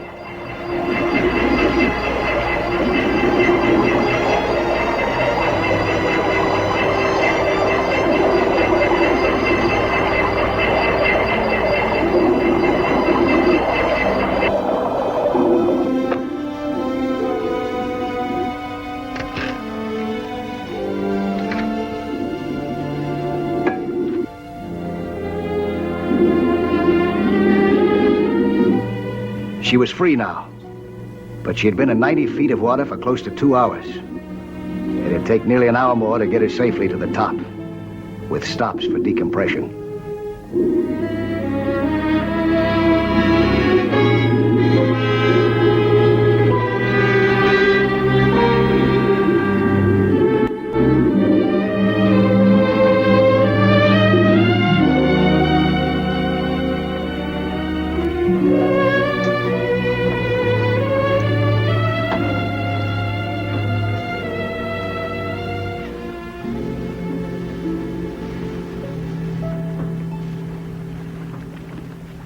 There you are, Miss Buonanova. Some bruises and lacerations, but nothing permanent. Doctor, I can't tell you how. I'm so grateful. Oh, nonsense. Just doing my job. You should thank Nelson and the Coast Guard Auxiliary. How you feeling now, huh? I'm alive, thanks to you. And she'll dance again. That's the important thing. That's why we waited so long for that air saw. A little too long, maybe.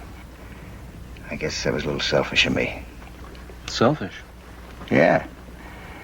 Now I'll be able to see her dance again.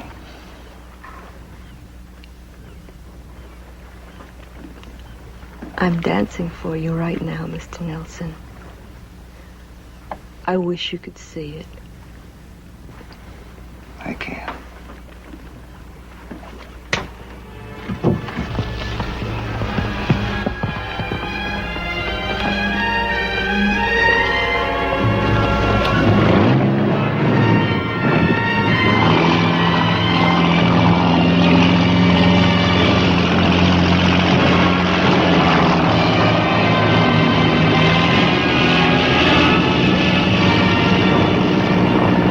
A lot of salt in the air that afternoon. Hard in the eyes.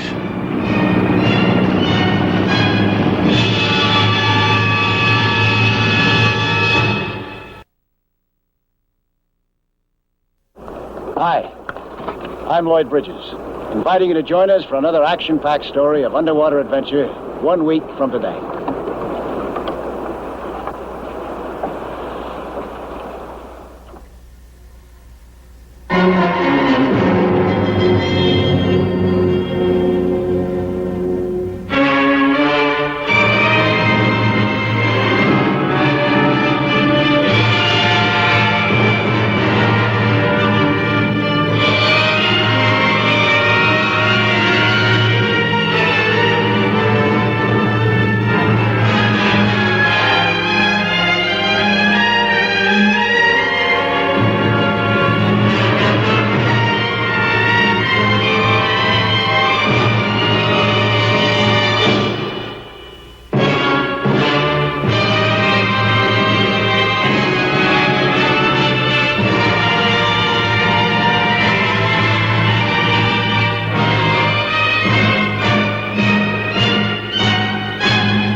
surface should bustle with activity. Normally it did. But the city of Malabang was under siege now. It was a double siege.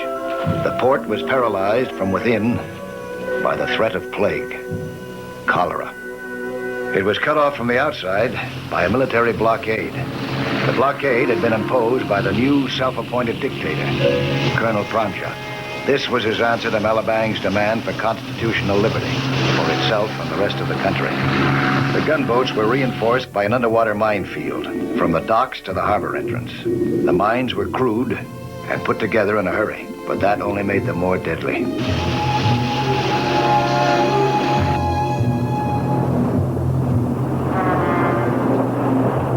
Obviously, the gunboats knew the exact location of each mine. Still, they came a lot too close for safety.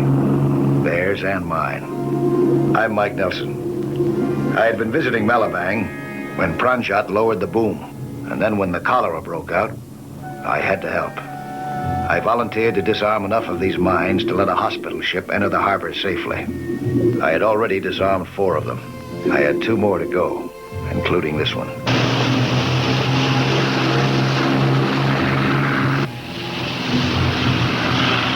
The little box on top held the firing mechanism. It worked by contact and pressure. A good-sized fish could brush by it harmlessly. But a boat passing by close enough would set it off.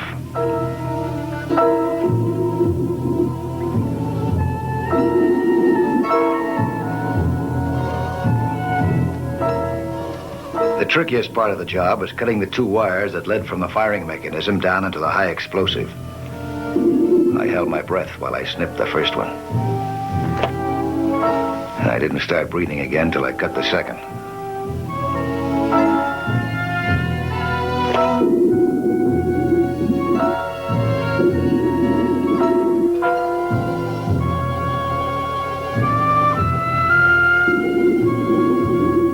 The explosive inside the bag was especially tricky.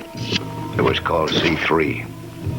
10 times more unstable than dynamite, and 100 times more powerful. I couldn't leave it floating around in Malabang Harbor, that was for sure. It would decompose, however, buried in the sandy bottom. This was the 5th load of explosive I disposed of this way.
Sharpshooters on the gunboat weren't sharp enough to spot my bubbles. They continued along in their patrol pattern. But their passage overhead set the mine bobbing and weaving like a punch-drunk fighter.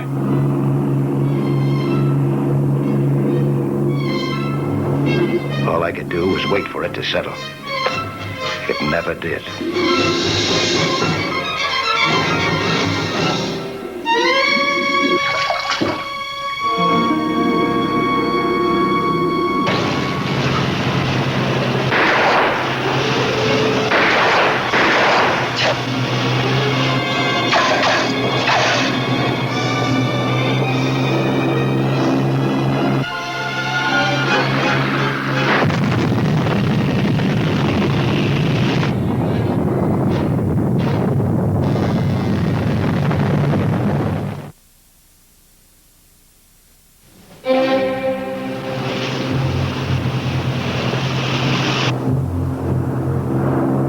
I was lucky. I'd been far enough away from the explosion to escape internal injury. My only problem now was breathing. my air was gone. The gunboat patrolling the outer harbor could still be waiting for me, but I'd worry about that later.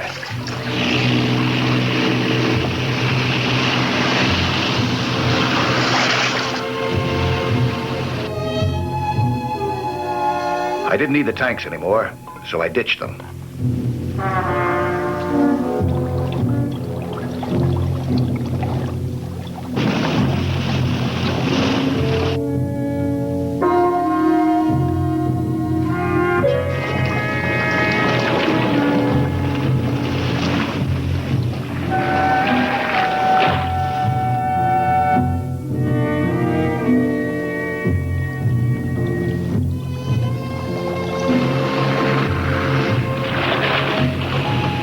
When I came up this time, the gunboat was giving me all the sea room I needed.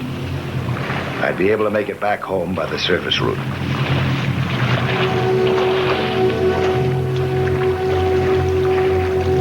My checkpoint was the tower which served as the command post of the Malabang resistance movement. I felt pretty good.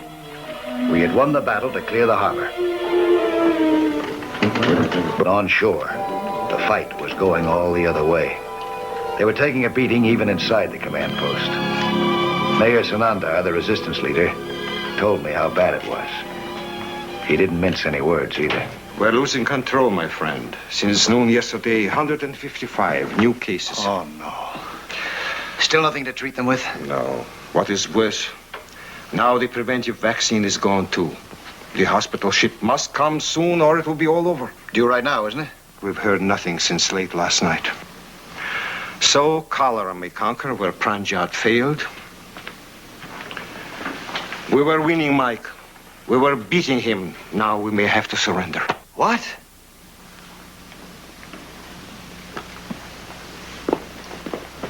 You can't surrender. Pranjat has medical supplies. In order to get them... You know what he's going to do to you, don't you? Yes. To your daughter?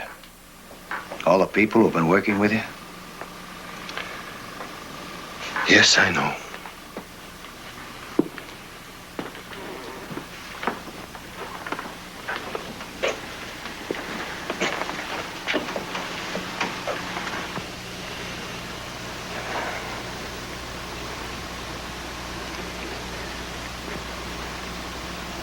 Mike, why did it have to end this way? It hasn't ended yet. As your American hero said, don't give up the ship. That's right. Quite a few battles are won by holding on just a little longer. Longer? Just a little longer than you possibly can. No, you sound like my father. Oh, thanks for the compliment. You know he didn't want to lead the people against Pranjat. They begged him. I did too. We couldn't go on living this way, under a dictatorship. Anyway, I thought we couldn't, but now I don't know. Yes, you do. You do know. No, the city is dying, Mike.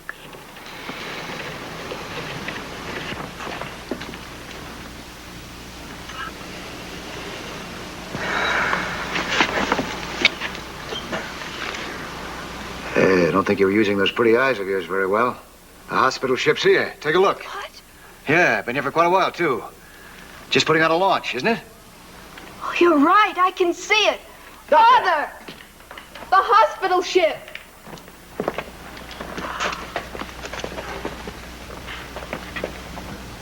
Good. That's good. Mike, you can see the dock from here. Tell me when the launch arrives. Pranjat will let it through, won't he?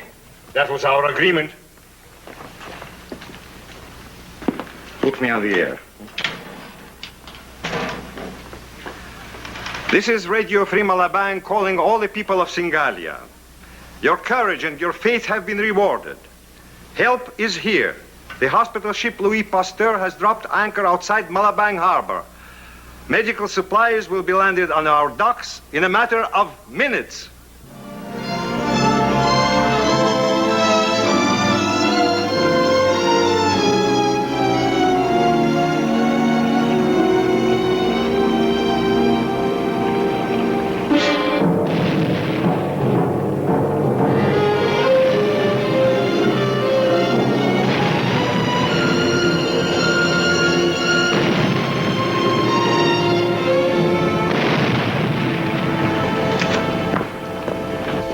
gunboat just fired on the launch. No. Yes, it's turning back. So that's what Pranjat meant when he said he would respect international law.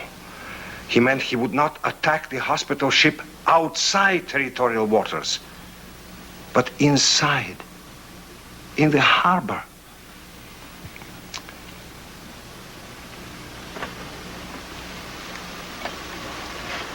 This is Sanandar again. A new crisis has just arisen, which may mean that our hopes may fail. For now, this is Radio Free Malabang signing off.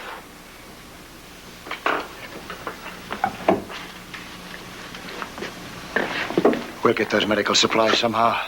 Yes, Mike. From Colonel Pranjat.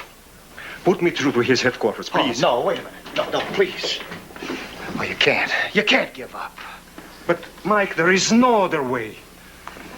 There might be. It's a long shot, but I'm willing to give it a try. Will you back me up? How? Radio the hospital ship. Tell them to stay right where they are, outside territorial waters. I'm going to go out and get those medical supplies. Underwater? Mike, you can't. You have to pass through the harbor. The gunboat fired at you once. Missed me, didn't it? Please, huh? Tell them.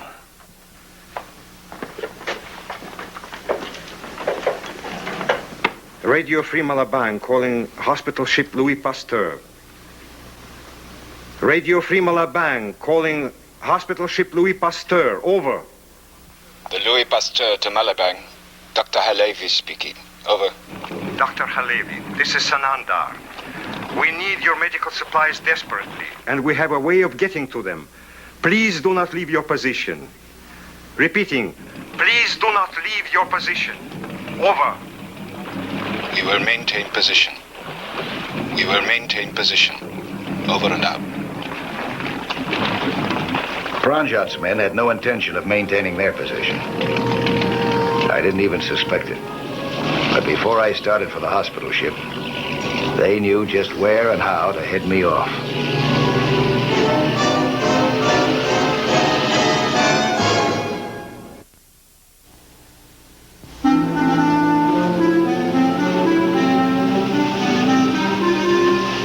The gunboats blocked any passage through Malabang Harbor. Topside, that is. I hoped to make it out to the hospital ship underwater. I had to make it. It was the only way that Malabang could get the supplies it needed to beat the plague. And Colonel Pranjat.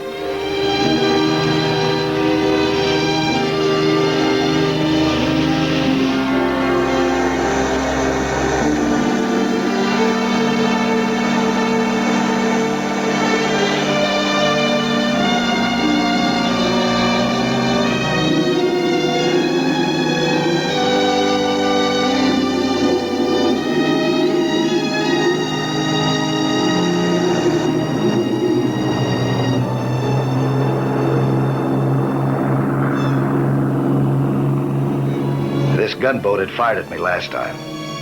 So this time I waited till it was a good ways off before coming up to take my bearings.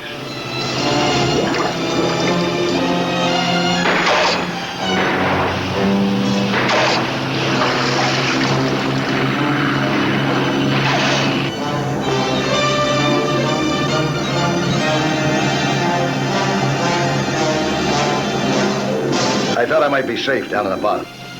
I hadn't counted on the opposition coming up with a brand new gimmick, using hand grenades as small-sized depth charges.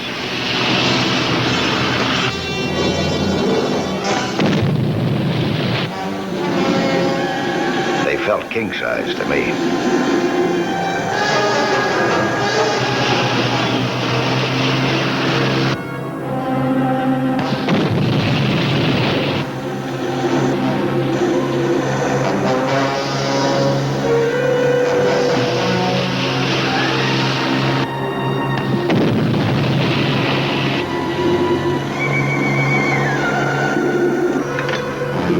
I hung onto the scooter. It dragged me out of range. The grenades made me groggy, like being hit on the head and in the middle by a two-barrel pile driver.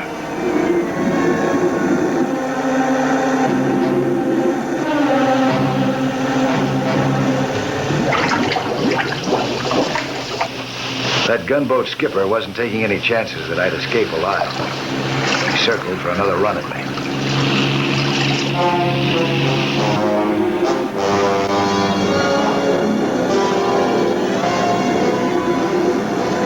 My only hope of beating the gunboat was to stay deep and shift my course frequently.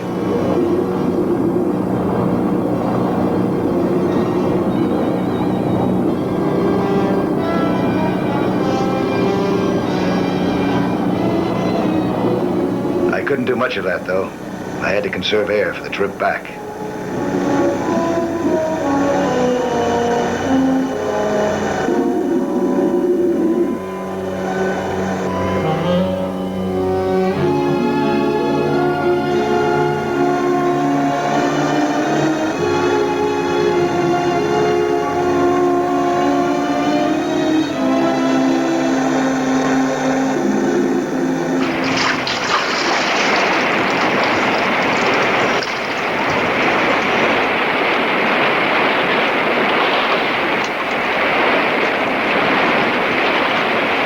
Hospital ship in one piece. But it was all I could do to climb that ladder all the way to the deck. It must have been 50 feet straight up. But I was sure that it was worth it. I am sorry, Mr. Nelson. I can't give you the medicine. What? I am sorry. Doctor, you've got to give it to me. It is not safe. I know how you feel. I know how discouraging it is to... What is the saying? To stretch out your neck. Stick out your neck. I could get ashore with this stuff, but you'd have to put it in waterproof cases. Could you do it? Yes, of course I can do it, but Mr. And I need plenty of strong manila rope. Mr. Nelson, please listen. I know I can do it. I could do it in one trip. I just have enough air to get there, and that'd be about all. But I could do it. Mr. Nelson, sit down and listen to me. You barely got here with your life. And now you propose to go all the way back with 3 cases of medicine underwater. That is all the cholera vaccine there is within hundreds of miles. I can't afford to take such a chance. Dr. Levy, I don't know how much you know about military blockades, but... I am from Tel Aviv. My country was blockaded for years. Well, then you know what'll happen. They'll kill Sanandar first and talk about medicine later. Malabang will go up in smoke if we let him surrender. If we let them? It's up to us. That medicine is all important to them.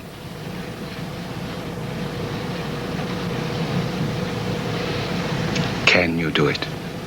I've got to. You realize what you're asking me to do? Mm-hmm. To stretch out your neck for freedom?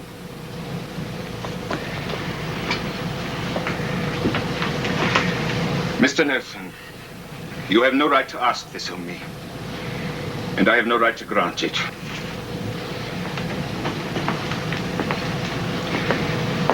But I'm going to.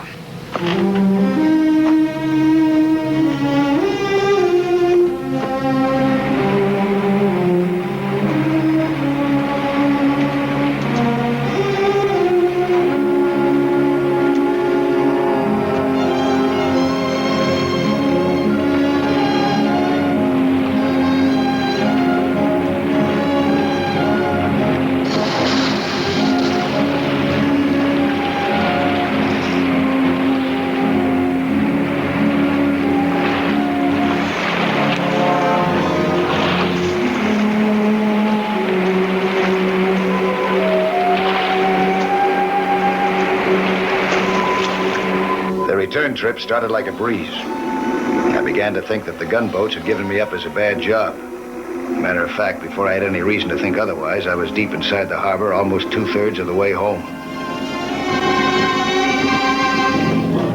I guess they figured that if they couldn't lick me, they'd join me. At least they'd fight me in my own element. They sent a shell diver after me, a man who could stay down for minutes at a time without scuba, and who could keep it up all day.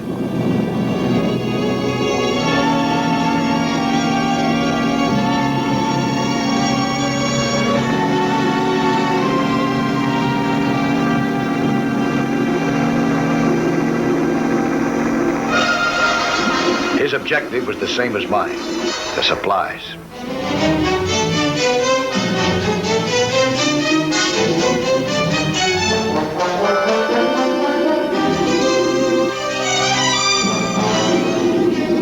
knife slashed the tow line and dropped my scooter down into a 500-foot chasm. Then he turned his attention to me. But the knife ended up in his shoulder instead.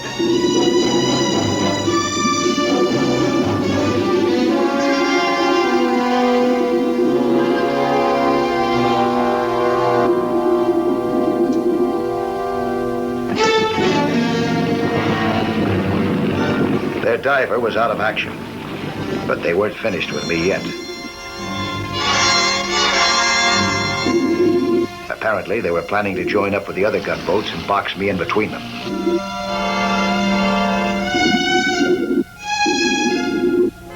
Another mine. One of the other gunboats must have sown a fresh crop.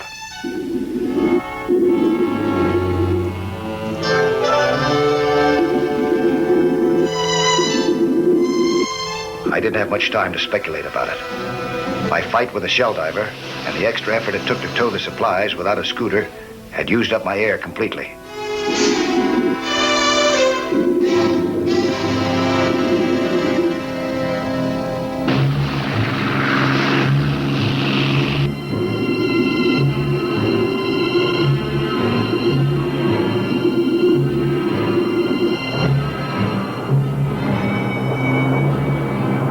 I had to surface again, even though the gunboat might blast me right out of the water.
To the first gunboat must have scared off the others. I made it to shore without even seeing them.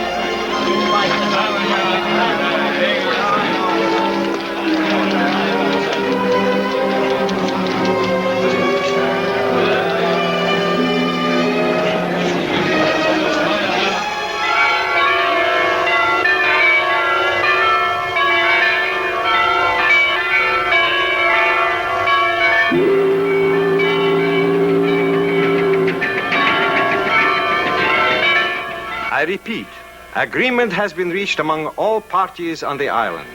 A constitutional convention will be held here at Malabang under international auspices beginning 1 week from today. This is Radio Free Malabang signing off until 6 o'clock tonight. That's just wonderful. Isn't that wonderful? Oh, Mike. You better keep an eye on that father of yours. I'm afraid there's going to be another epidemic pretty soon. Yes? Uh-huh. An epidemic of freedom. Oh.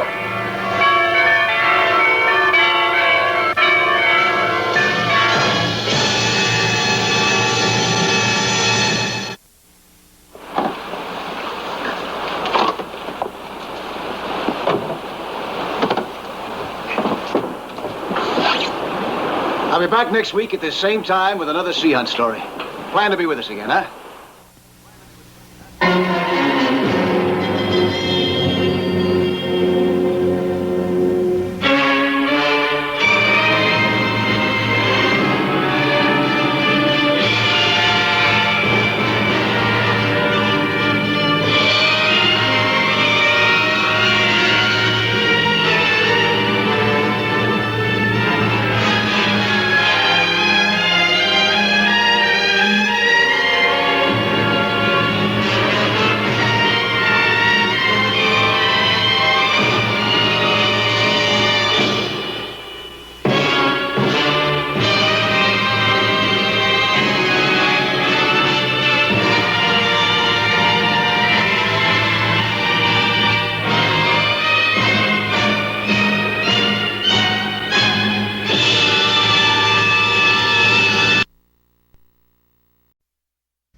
Kuala River in Southeast Asia looks very quiet. But downstairs, it's a maze of currents. And to get this job done, I had to thread my way through them. I'm Mike Nelson, and my job was collecting weeds for a marine laboratory back in the States. They had an idea that these particular weeds might be a first-rate food source for human beings. The currents had made what should have been an easy job a rough one. Every now and then, the underwater wildlife made it even rougher. This specimen seemed to think that I'd make a first-rate food source myself. For him. Maybe he was allergic to scuba divers. Or maybe I just didn't appeal to him. The feeling was mutual. I'd had about all I could take of this temperamental river, with its treacherous currents and trouble-making gators. I never enjoyed pulling weeds much anyway, not even in my own front yard. All in all, I was mighty glad that this was my last day in the job. By tomorrow morning, I'd be on my way downriver to the port of Callao. And when I got there, I'd be only 12 hours from home by jet. First, though, I had to get from here to Callao. And these characters had a different idea about that. They also had what it took to make it stick.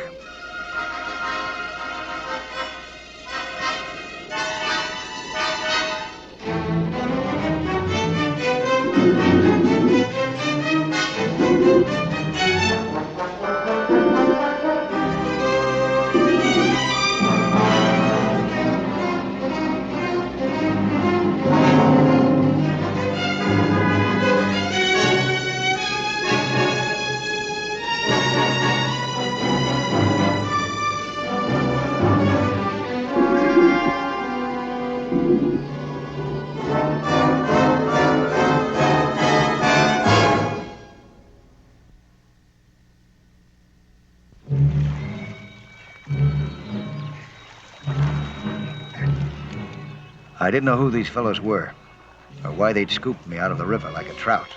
But it was a cinch they had something in mind for me. Their girlfriend wasn't talking either. What's happening? What are you doing to me? What's going on? Hey, come back!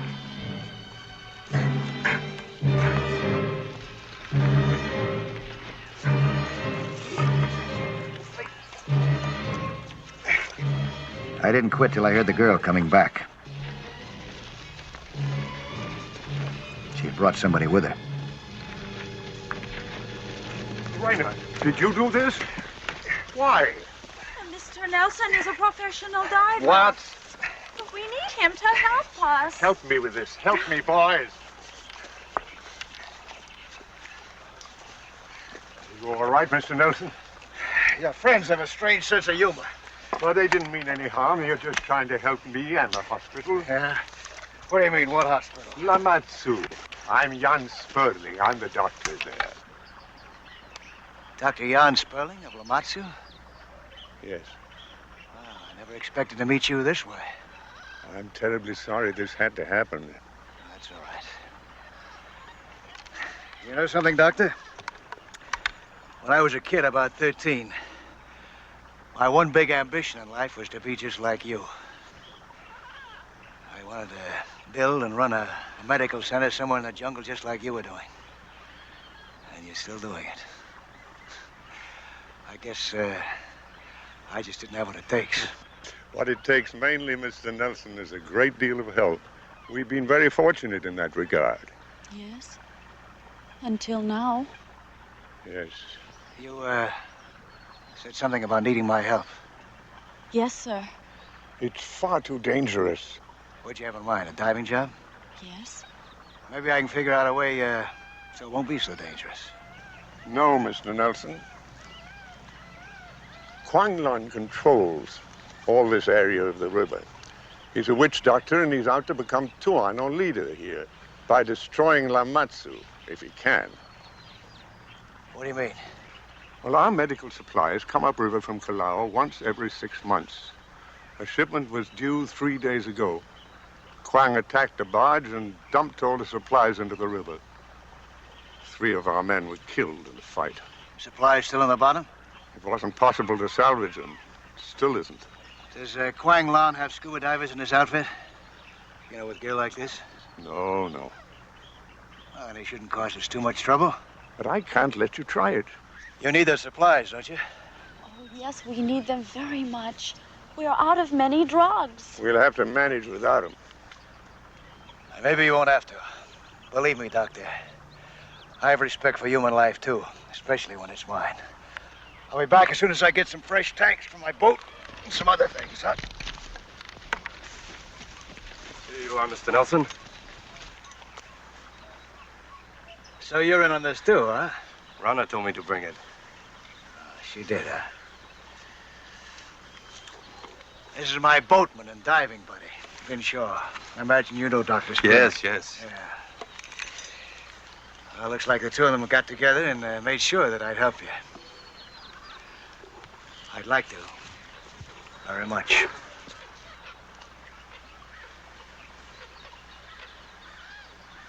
All right. Now, there's a cove just down the river, near where the supplies were dumped. That might give you some protection going in or coming out of the water. That's a good idea. Show us where it is, huh? You want to take this? Let's go.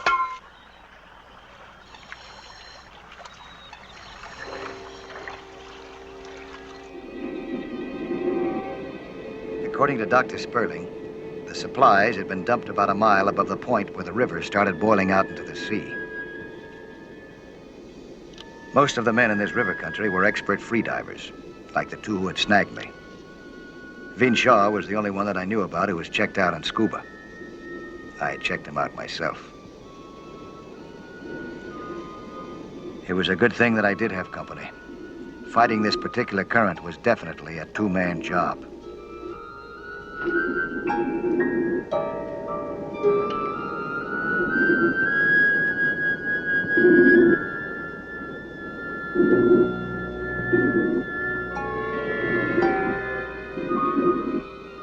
We fought it together for a good 15 minutes, but the medical supplies seemed to be nowhere in sight.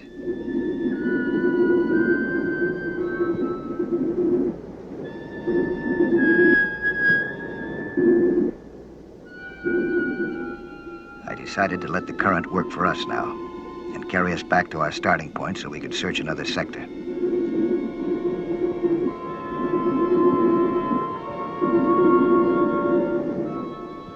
The current really knocked us around, but that wasn't the main problem. No matter where I looked, I couldn't see a sign of what we were after.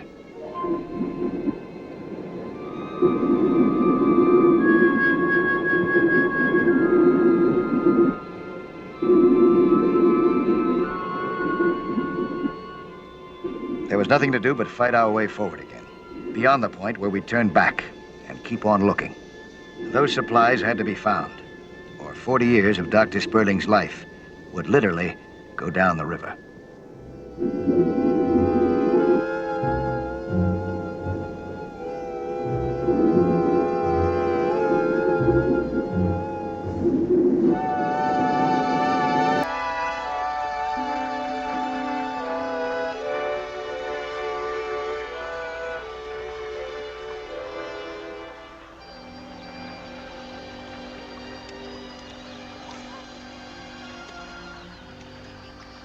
Take cover. Come.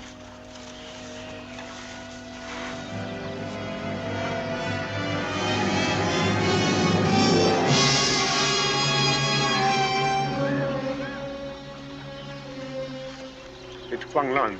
Should we warn Mr. Nelson? No, let's pray that he stays under with Vin Shaw till they go by.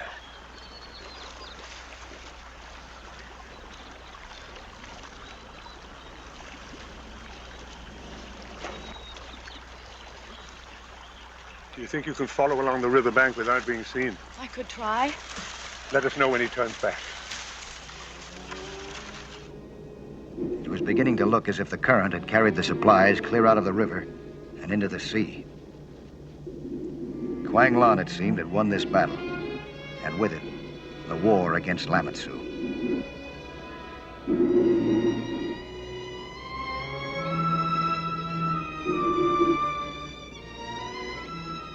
I was wrong. He had come close, but he hadn't won yet.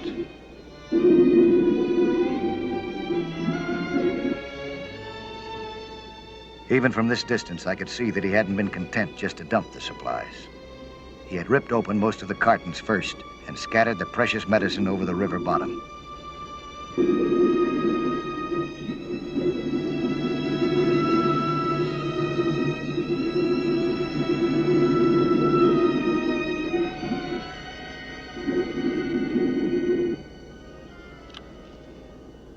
Vinshaw went to work rounding up the supplies while I tied off our lifeline. Neither of us was expecting trouble, but it came from out of nowhere. From its angle of flight, I knew that it hadn't come from above, but from where? I had to find out. This spear might have some buddies.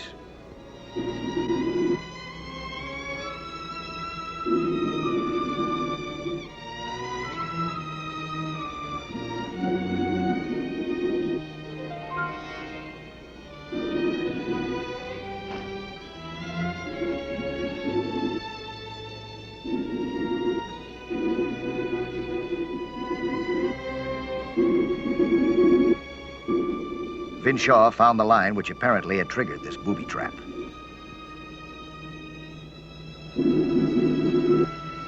We followed it to the trap itself.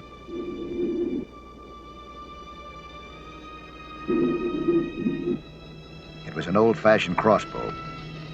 I was sure, though, that Quang Lan had planted more than one booby trap down here.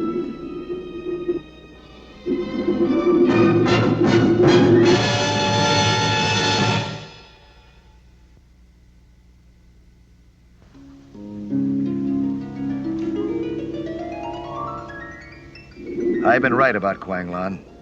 He hadn't been satisfied with setting just one booby trap to protect the medical supplies that he looted from Dr. Sperling. Already, I'd found a second trap and managed to spring it without getting hurt. Now, Vinshaw and I were looking for the rest of them. It wasn't too hard. Apparently, Quang Lan had drawn a crude square around the supplies and planted a trap at each corner.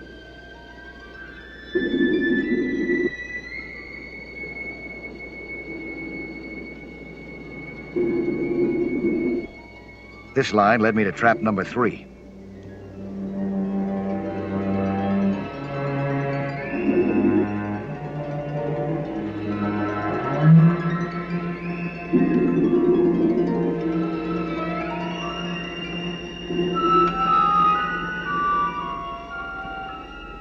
It was a delicate operation releasing the spear from the crossbow, but my luck held.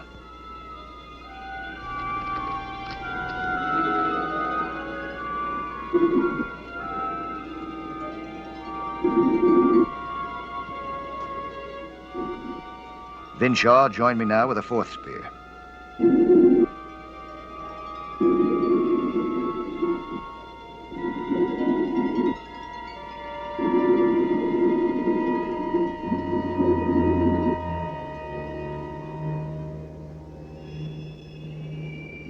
It could be that I was wrong, and there were still more booby traps.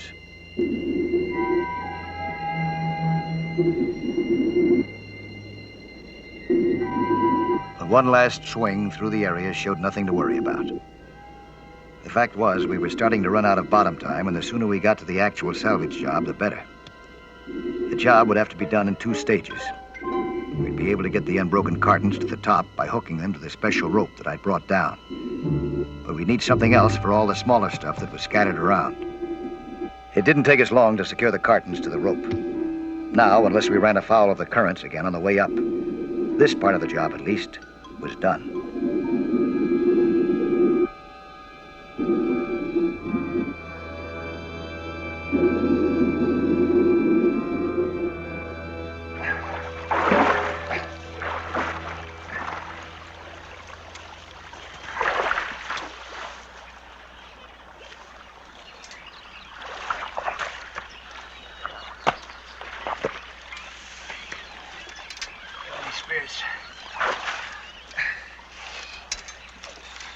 Mr. Nelson, these spears, where did you find them?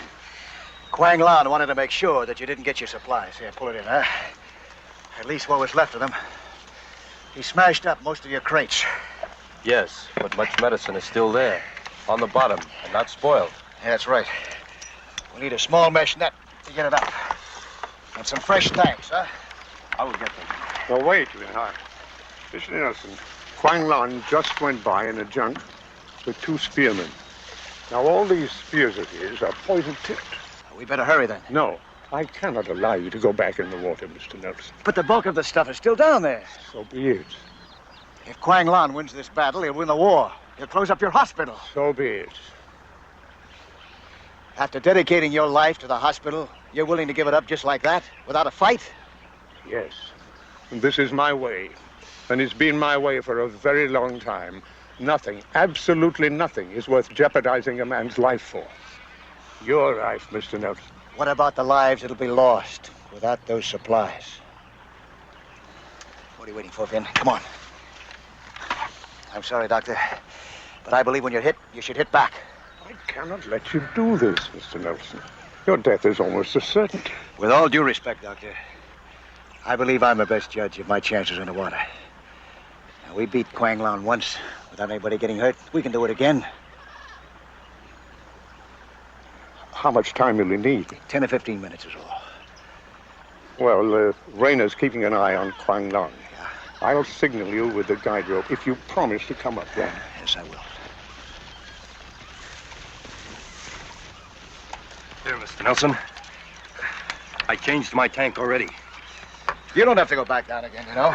We will finish more soon together. That's right. What about Quang Lan? I am afraid of him. So I think we should hurry.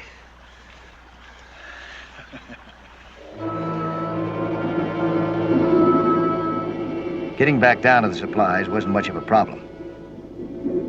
Gathering them up, though, and sorting them out was going to take time.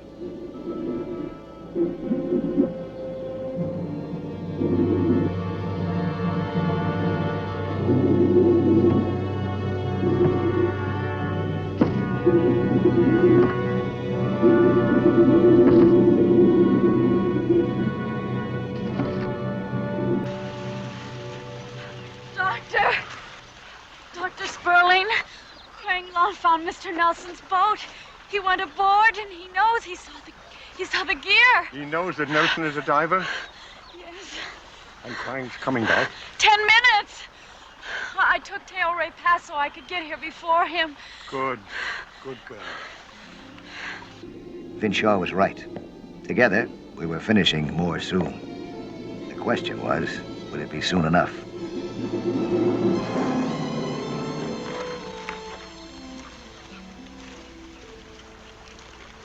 Rayner.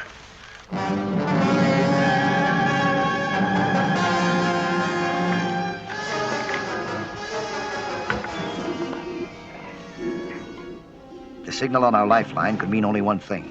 Quang Lan was back. But we couldn't stop now.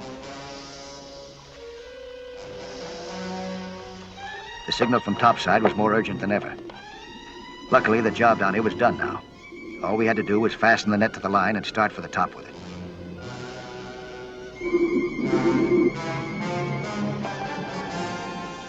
We were all set now. But we had waited a few seconds too long. Quang Lan had spotted our bubbles, and he knew exactly what to do about it.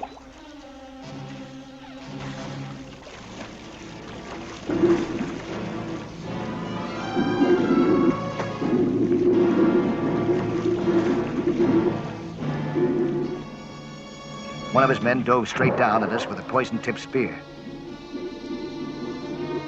Vinshaw didn't like the idea, but I insisted on sending him topside with the supplies while I held the fort. Dodging the spearman helped some, but not much.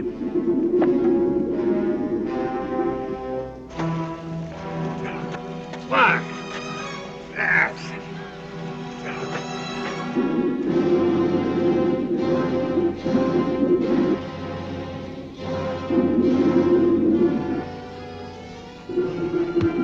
Seconds later, another diver was plunging down at me.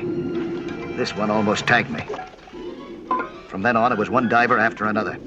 The water seemed to be filled with them.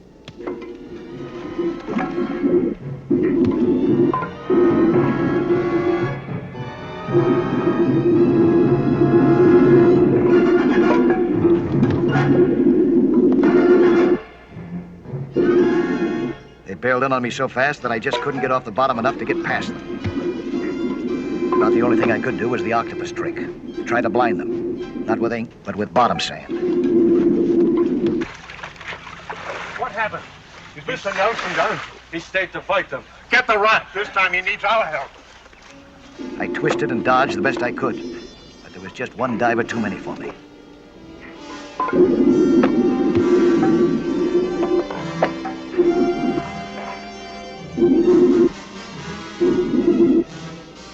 One finally got past my guard. By some minor miracle, his spear found its mark in my gear instead of in me. He did plenty of damage at that. The spear had ripped my air hose. That meant, of course, that I had to get upstairs, if the spearmen would let me.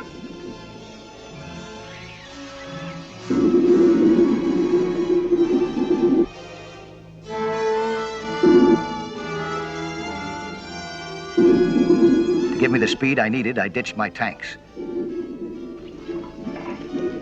The air hose kept on bubbling, though, and this suckered one spearman into aiming for them instead of me.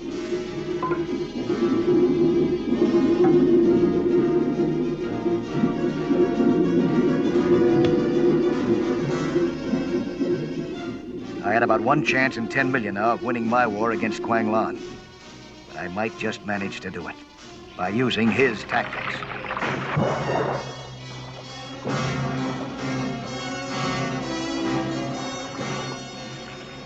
I'll say one thing for Quang Lan. He wasn't the kind that gives up. Not until he's made to give up. I tried my darndest, but I couldn't do it. I needed outside help. And ironically enough, Quang's own spearman gave it to me. The poison-tipped spear had taken care of Quang Lan for the moment. The man responsible for that had just one idea in mind now, getting away from there. A second later, I hit the surface myself, took in some air, and started back down after Quang Lan. I got to the witch doctor just as he was going all the way down. It would have been the last time for him.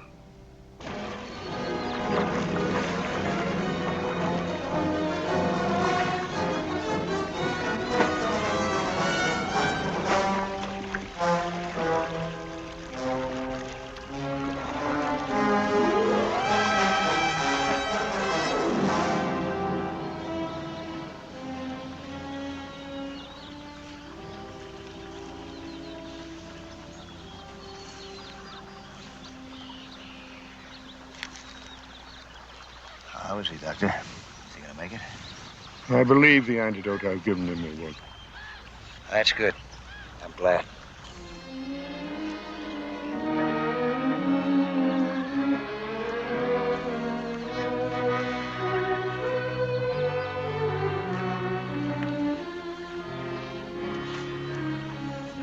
Did you really mean it when you said you were glad? That man tried to kill you. When you hit, you said you hit back. Well, I didn't want to kill him. Just want to keep him from killing me, that's all. Nothing wrong in that, is there? Why, no. Nothing.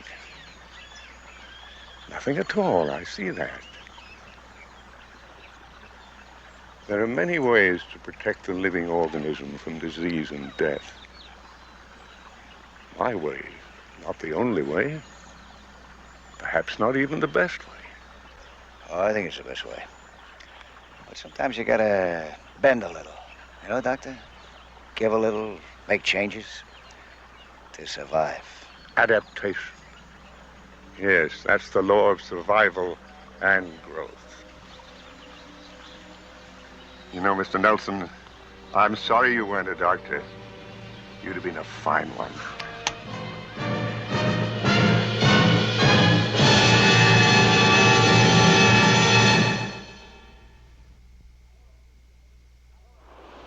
Hello there. I'm Lloyd Bridges. Skin diving is fun and adventure for young and old, but it can be dangerous. So know the sport well and don't take any chances. Be with you next week for another exciting sea hunt.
start out with a little talent and time for lessons, add a father who's able to gratify your every whim, and you're likely to turn out to be pretty good at tennis, like Chan Harrington III.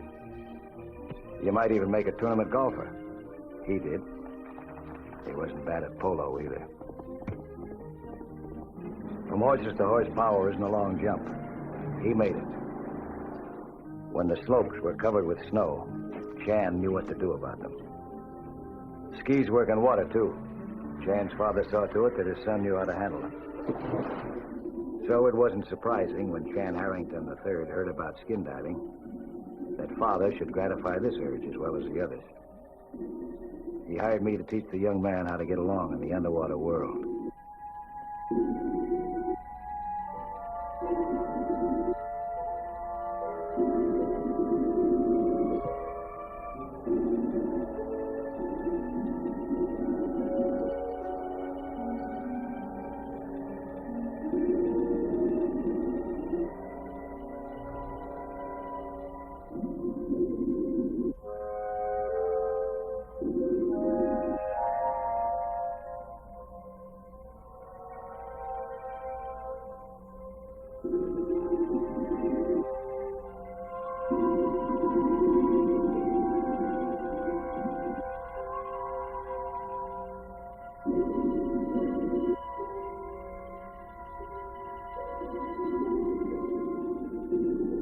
For the moment, all was serene down here among these magnificent coral formations. I had found Chan to be a strong-headed, willful, arrogant student. I didn't like it. But the beauty of our surroundings had had its effect, and we were enjoying an interval of peaceful coexistence. Now, when I signaled to him that it was time to go upstairs, he decided to argue about it. He had plenty of air left, and he didn't see any reason not to use it. To say the least, I didn't agree with him. He was going up. I grabbed his belt and pulled the release valve on his inflatable rescue pack. That had taken topside all by itself. To speed him on his way, though, I yanked the release on his weight belt, too. Watching him on his way up, I saw that he was holding his breath. He wasn't exhaling the high-pressure air in his lungs as he should have. Apparently, he was determined not to obey the rules of survival either. It was up to me to make him. I caught up with him just in time. I pushed his stomach hard. That did it. He had to exhale.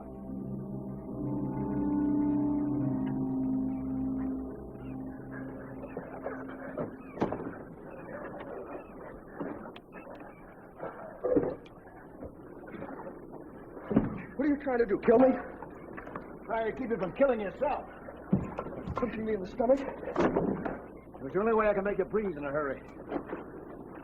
Air embolism. You remember me telling you about that? Oh, yeah.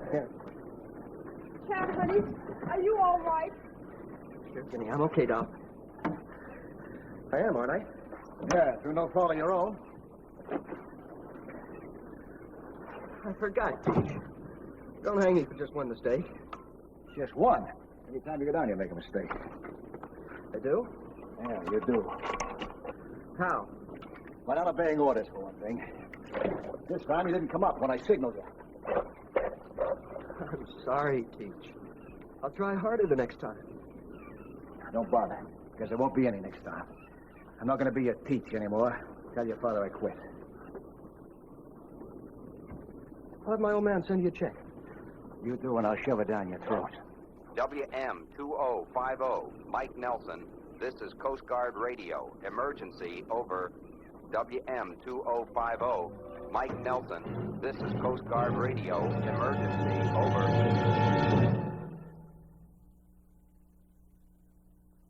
That's right, Mike. About 12 miles north-northwest.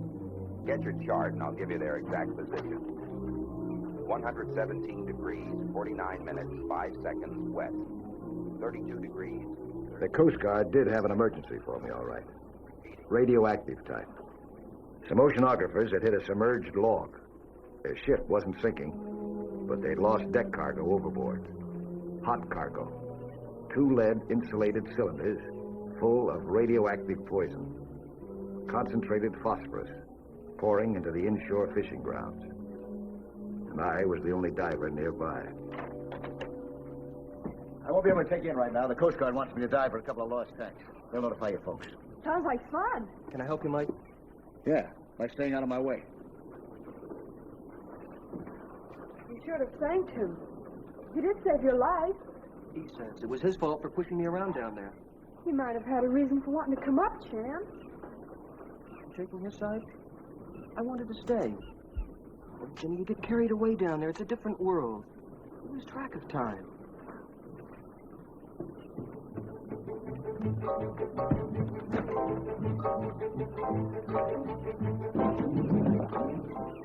When I came up to them, the oceanographers I was supposed to help were anchored in 50 feet of water.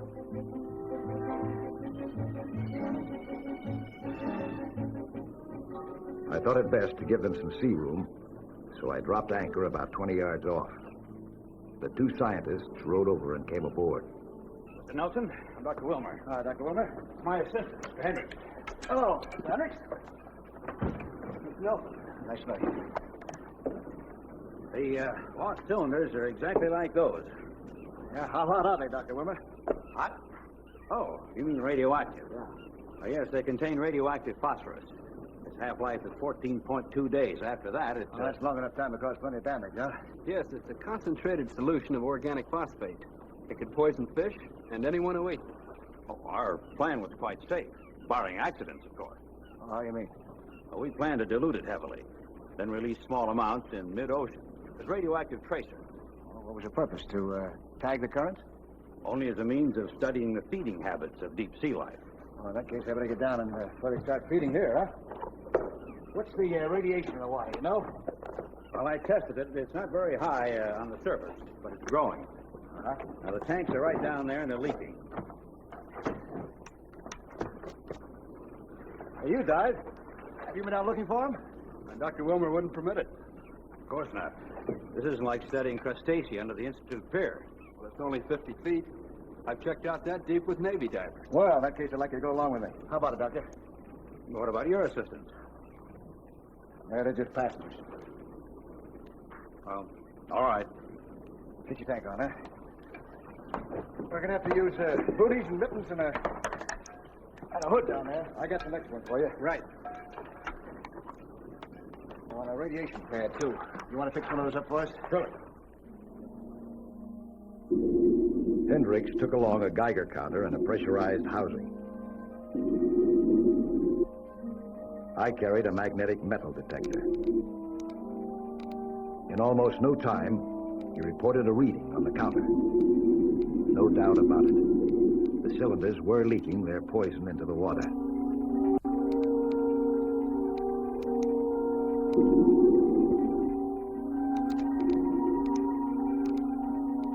Our exposure patches showed that we weren't getting too much radiation, though. Yet.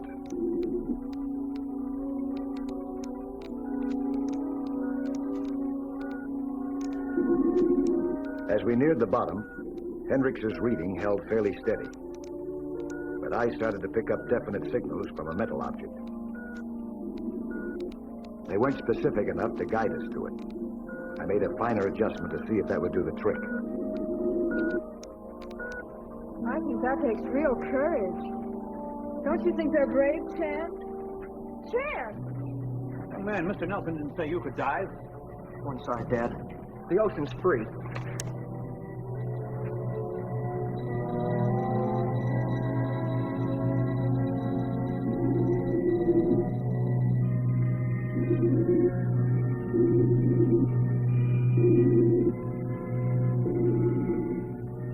I was still hoping my magnetic detector would pick up the cylinders. Suddenly, I got a loud signal, but in the wrong direction. I picked up a scuba tank. Chan's. I tried to tell Chan to go upstairs. Naturally, he wouldn't obey. But he did indicate that he'd keep out of our way.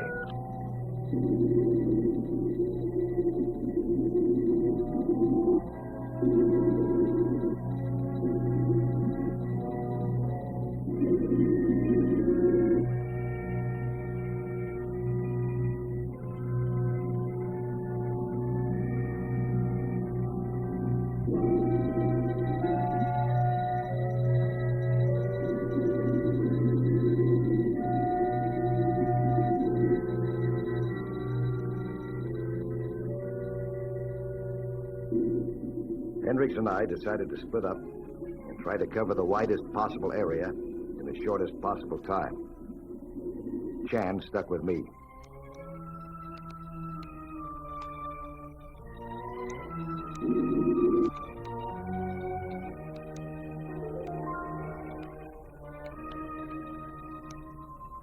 Soon I began getting a sustained signal on my detector, apparently from straight ahead.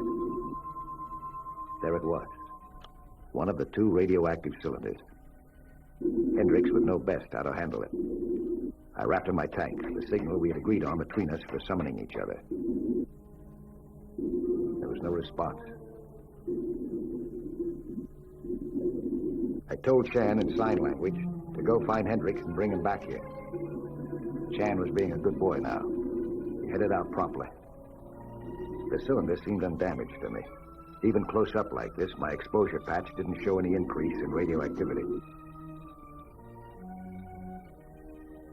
It had to be the other cylinder, the one that we hadn't found yet, that was leaking so dangerously.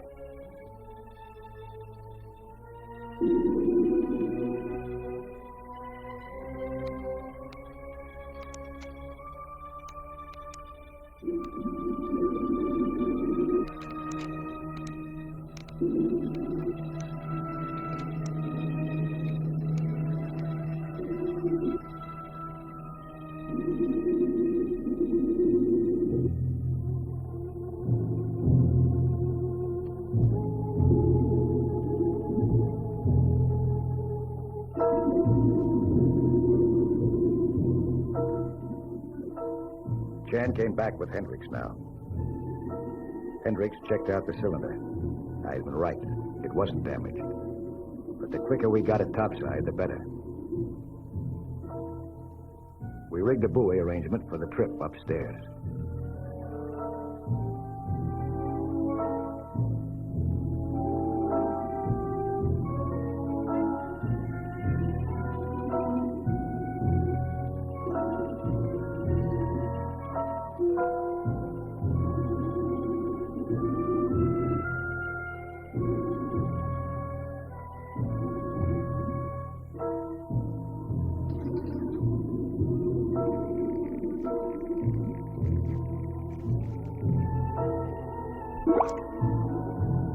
What's that? Well, they've located something. Will they come up now? I hope Chan's not in trouble. Chan was still behaving, but he was having trouble. He had used up almost all his air searching for Hendricks, and he'd forgotten to cut in his reserve supply. So I did that for him. Then I ordered him upstairs.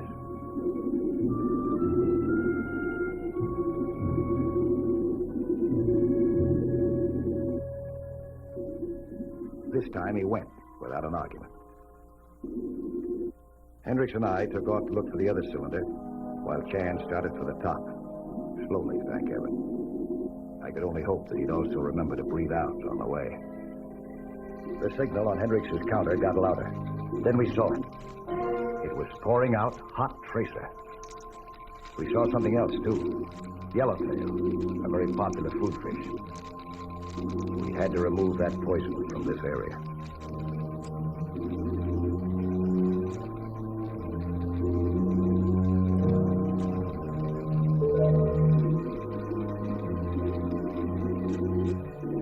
Our first job was to stop that leakage, if we could. The trouble was, I wasn't familiar with this particular type of container.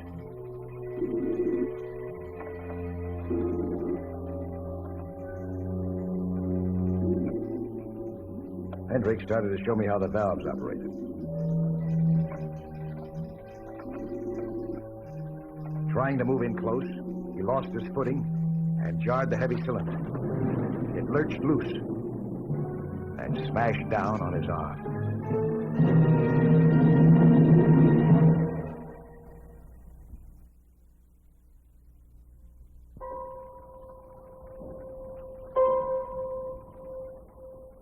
The Coast Guard had handed me one emergency. Now Hendricks had given me another. I had to get him free of that deadly cylinder. In doing so, I just about doubled the difficulty of getting the cylinder topside again.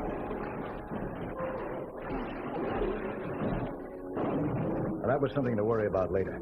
Hendricks was the immediate problem.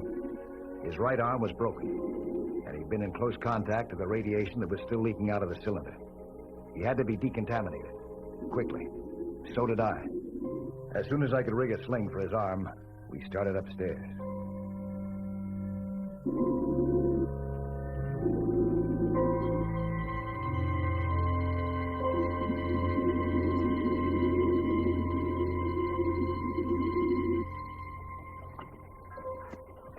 Turn it on, Alex. That right one is the one that's broken.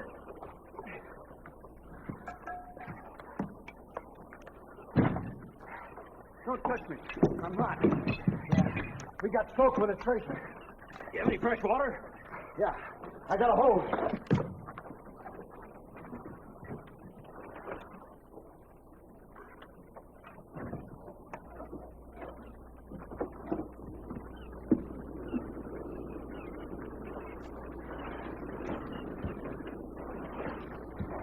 Hose Mike off, too. I'm going to my boat and get a medical kit and some chemicals.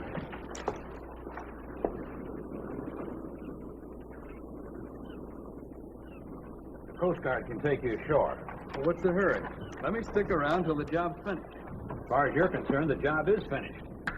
Now, you better go in the cabin and rest till I get here. Okay, then.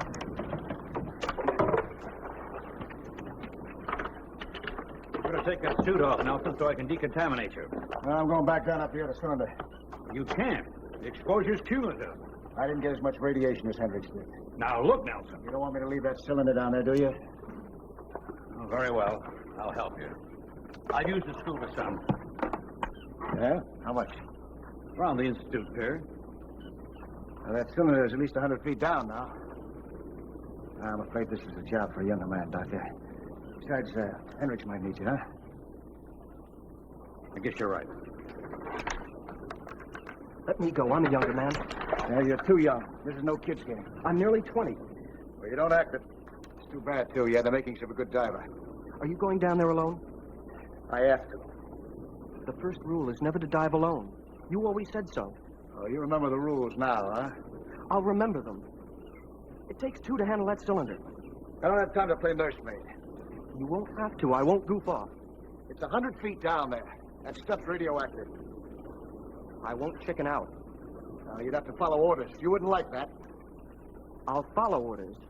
Well, if you didn't, you could get killed. Follow orders. All right, get your gear on. Okay. Sir. If Chan felt nervous, he had company. The cylinder we were after this time was really hot, and it was in a rough spot for salvage.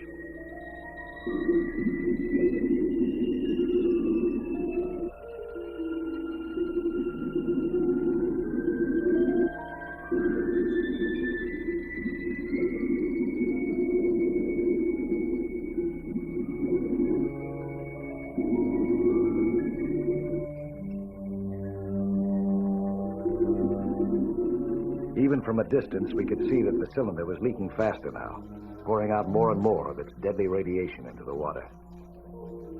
Chan had a fine excuse to quit now. He didn't take it. Maybe because this was the first time in his life that something really important was expected of him. As a matter of fact, Chan was all for pushing right in and grabbing the cylinder regardless of consequences. I stopped him.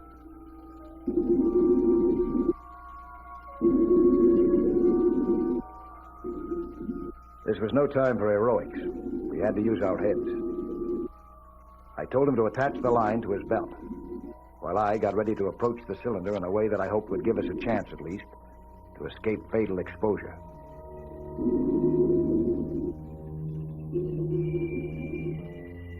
I slipped off my tanks and removed the regulator. For a while, I'd be dependent on Chan's air for breathing. I was going to use my 2,000 pounds of pressure to clear the hot tracer away from the leaking phosphorus tank.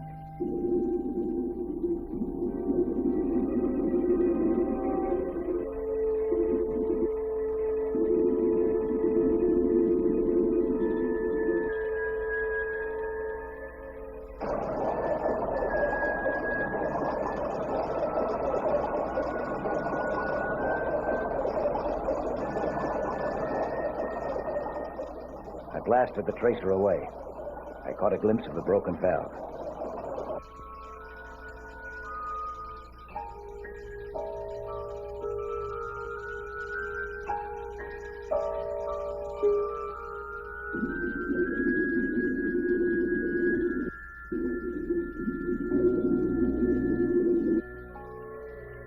I need Chan's help now. He'd have to handle the improvised spray gun while I tried to close the broken valve with a wrench.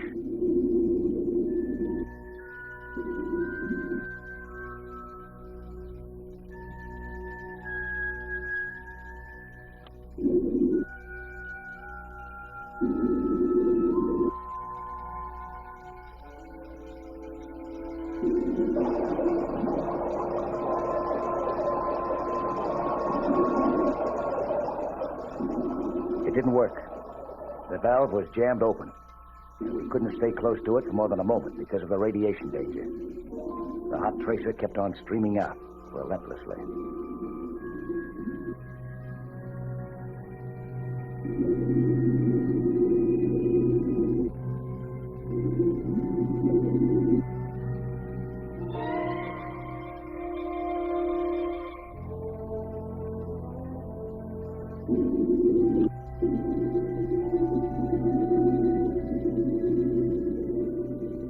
If we couldn't turn it off, maybe we could plug it up.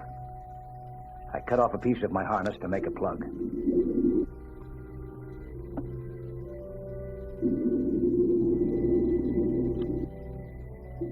I'd need Chan again to spray the tracer away while I tried to insert it in the valve stem.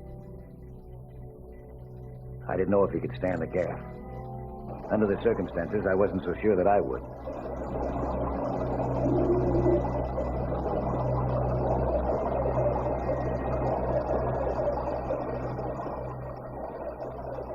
Chan did his part of the job like a pro. Luck was with me, too. The plug worked. I was able to reduce the leak to a slight trickle. Now, all we had to do was get the cylinder out of there.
Nice work, Nelson. I'll get the hose so I can decontaminate you. Just in time. Thanks to you, Chan. You should be real proud of him, Jenny. Hey, I'll examinate you. I'll take my chances with you, Chan. I'll take my chances, too. Now. Yeah, that makes sense. Come over, boy. I'll give it back to you in a minute.